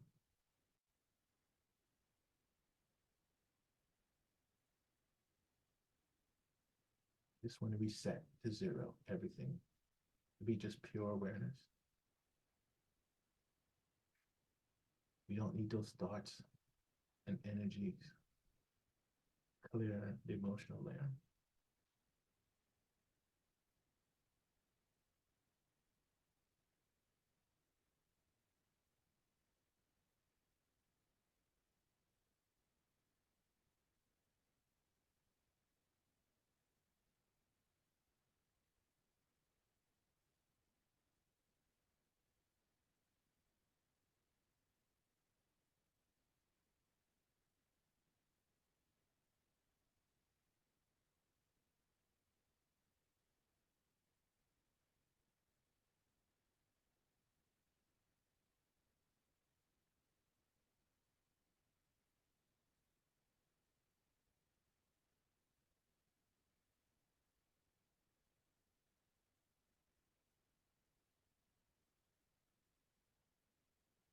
You'll find yourself being a little bit more emotional, centered and balanced. Nothing will be able to move you.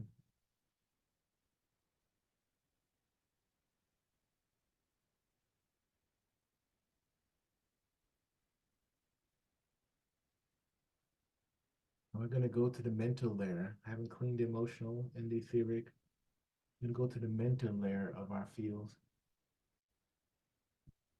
and clear the mental layer to 0.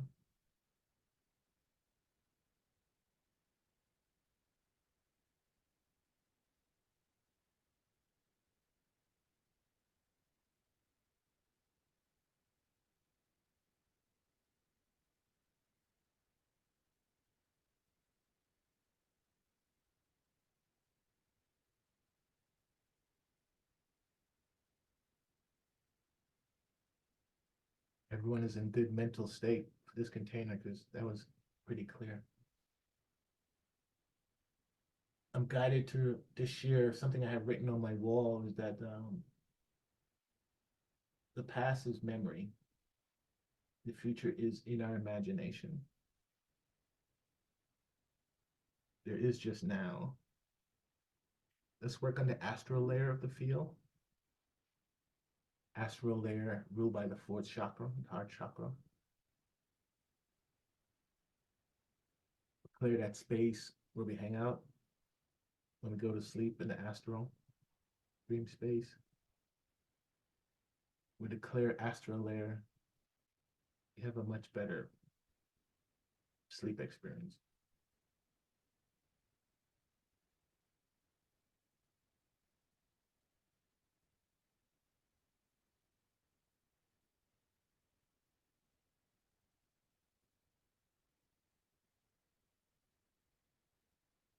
Now let's clear the Akashic layer of the field, ruled by the 5th chakra, throat chakra. Connects us to all our past lives, so we can access that information. Clear the Akashic layer of the field to 0.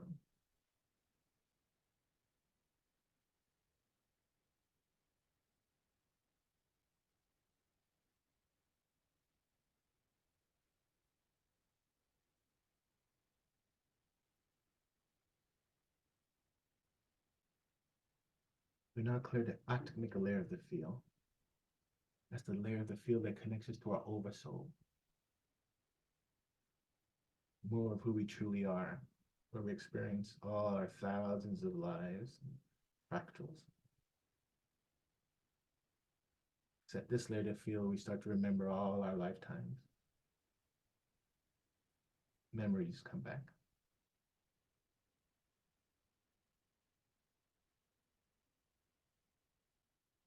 Intuitions increase.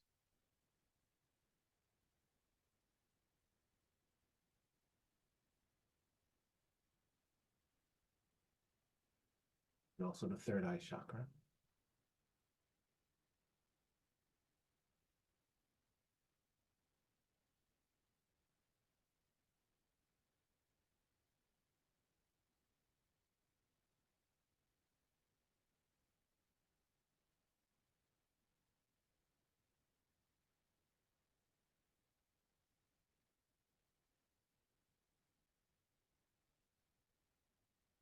We now go to the celestial layer,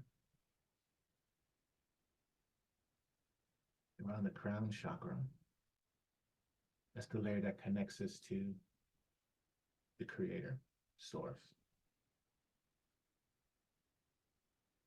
unity consciousness.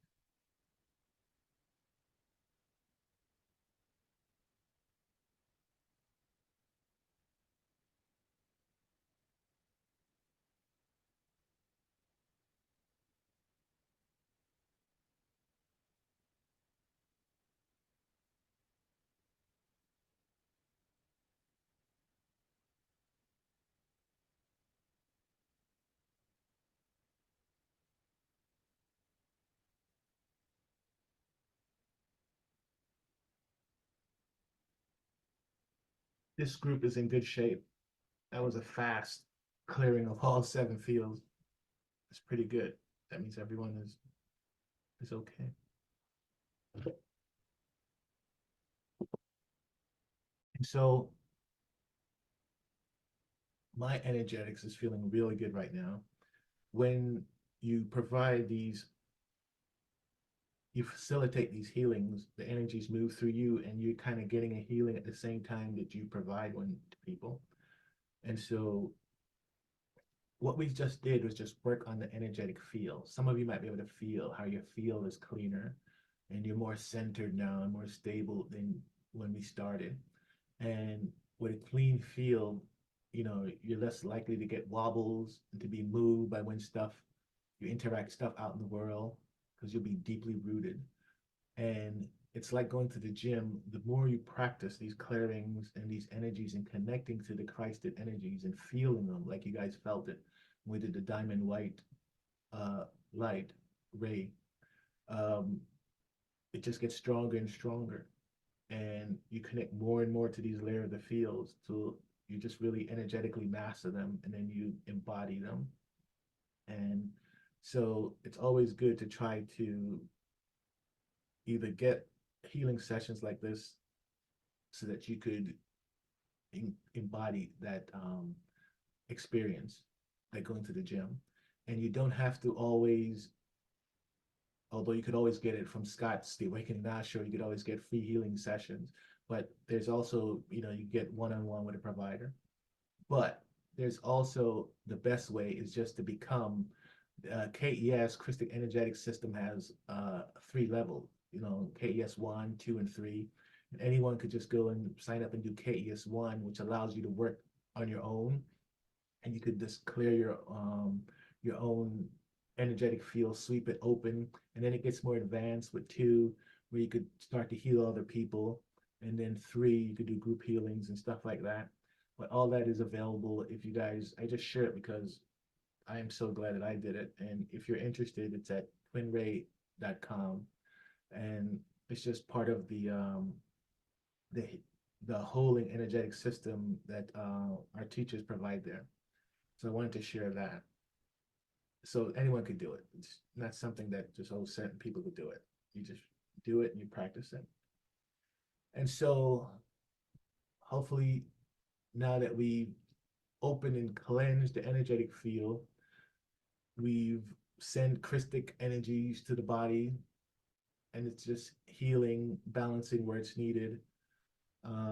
it'll work on everyone in the next couple of days. You know, energy is just something that works subtle. You really don't want a big energetic thing to work at once. It'll be just too much. So this stuff kind of seeps in slowly, and over the days you'll notice stuff also. And so we also swept the 10 soul lines of the body. We brought in the diamond white light from the ascended sun and moon, cleansing variations. Then we brought in the virtue of righteousness. You felt how that felt in the body. And then we cleared the 7 layers of the field. And so that is a nice little workout. And what we're going to do now is close off as we opened up your energetic field.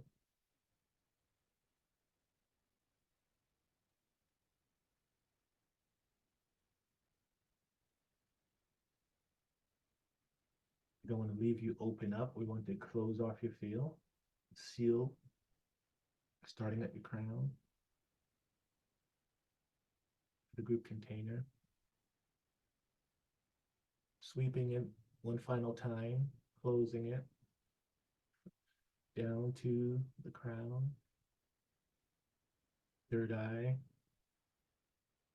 as we go down the body, sweeping it again, a final sweep, closing off the throat chakra, sweeping down to the heart chakra, down to the third chakra, down to the sacral,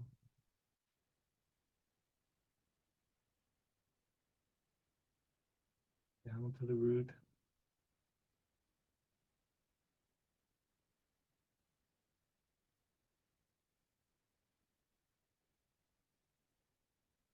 bottom of the feet, down to the earth chakra, ceiling,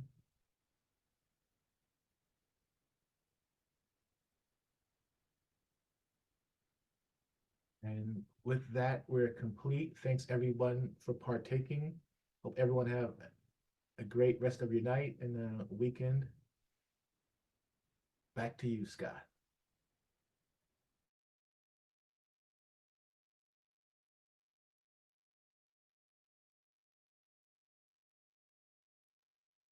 Microphone. What would I do without Omashar? I tell you, thank you so much. I probably would have babbled on, said my goodbyes, and people wouldn't have heard it. And we would have learned lip reading. So thank you. And thank you, Norman. Thank you, Norman. That was comprehensive.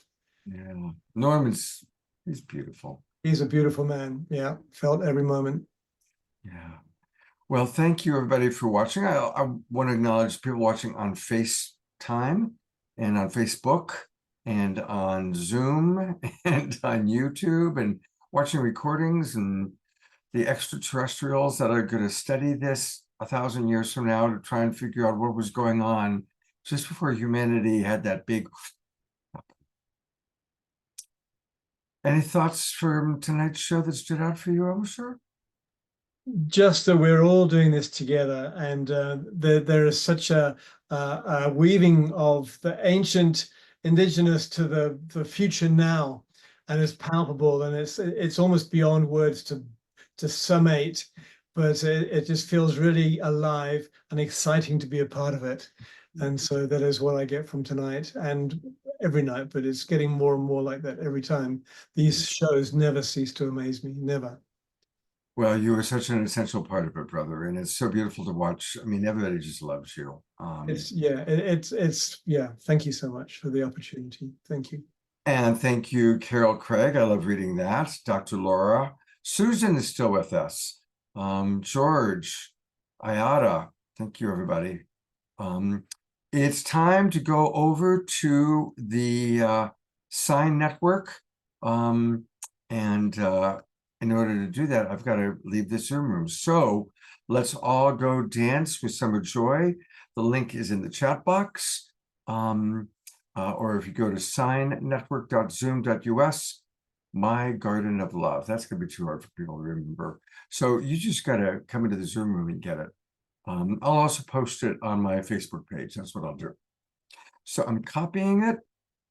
And for those of you who are watching on Facebook or YouTube or somewhere else, go to my Facebook page and you'll see it there in about 60 seconds. And I'll see all of you, including Omashar, in the Dance of Joy dancing room tonight and again tomorrow night. Take care, everybody.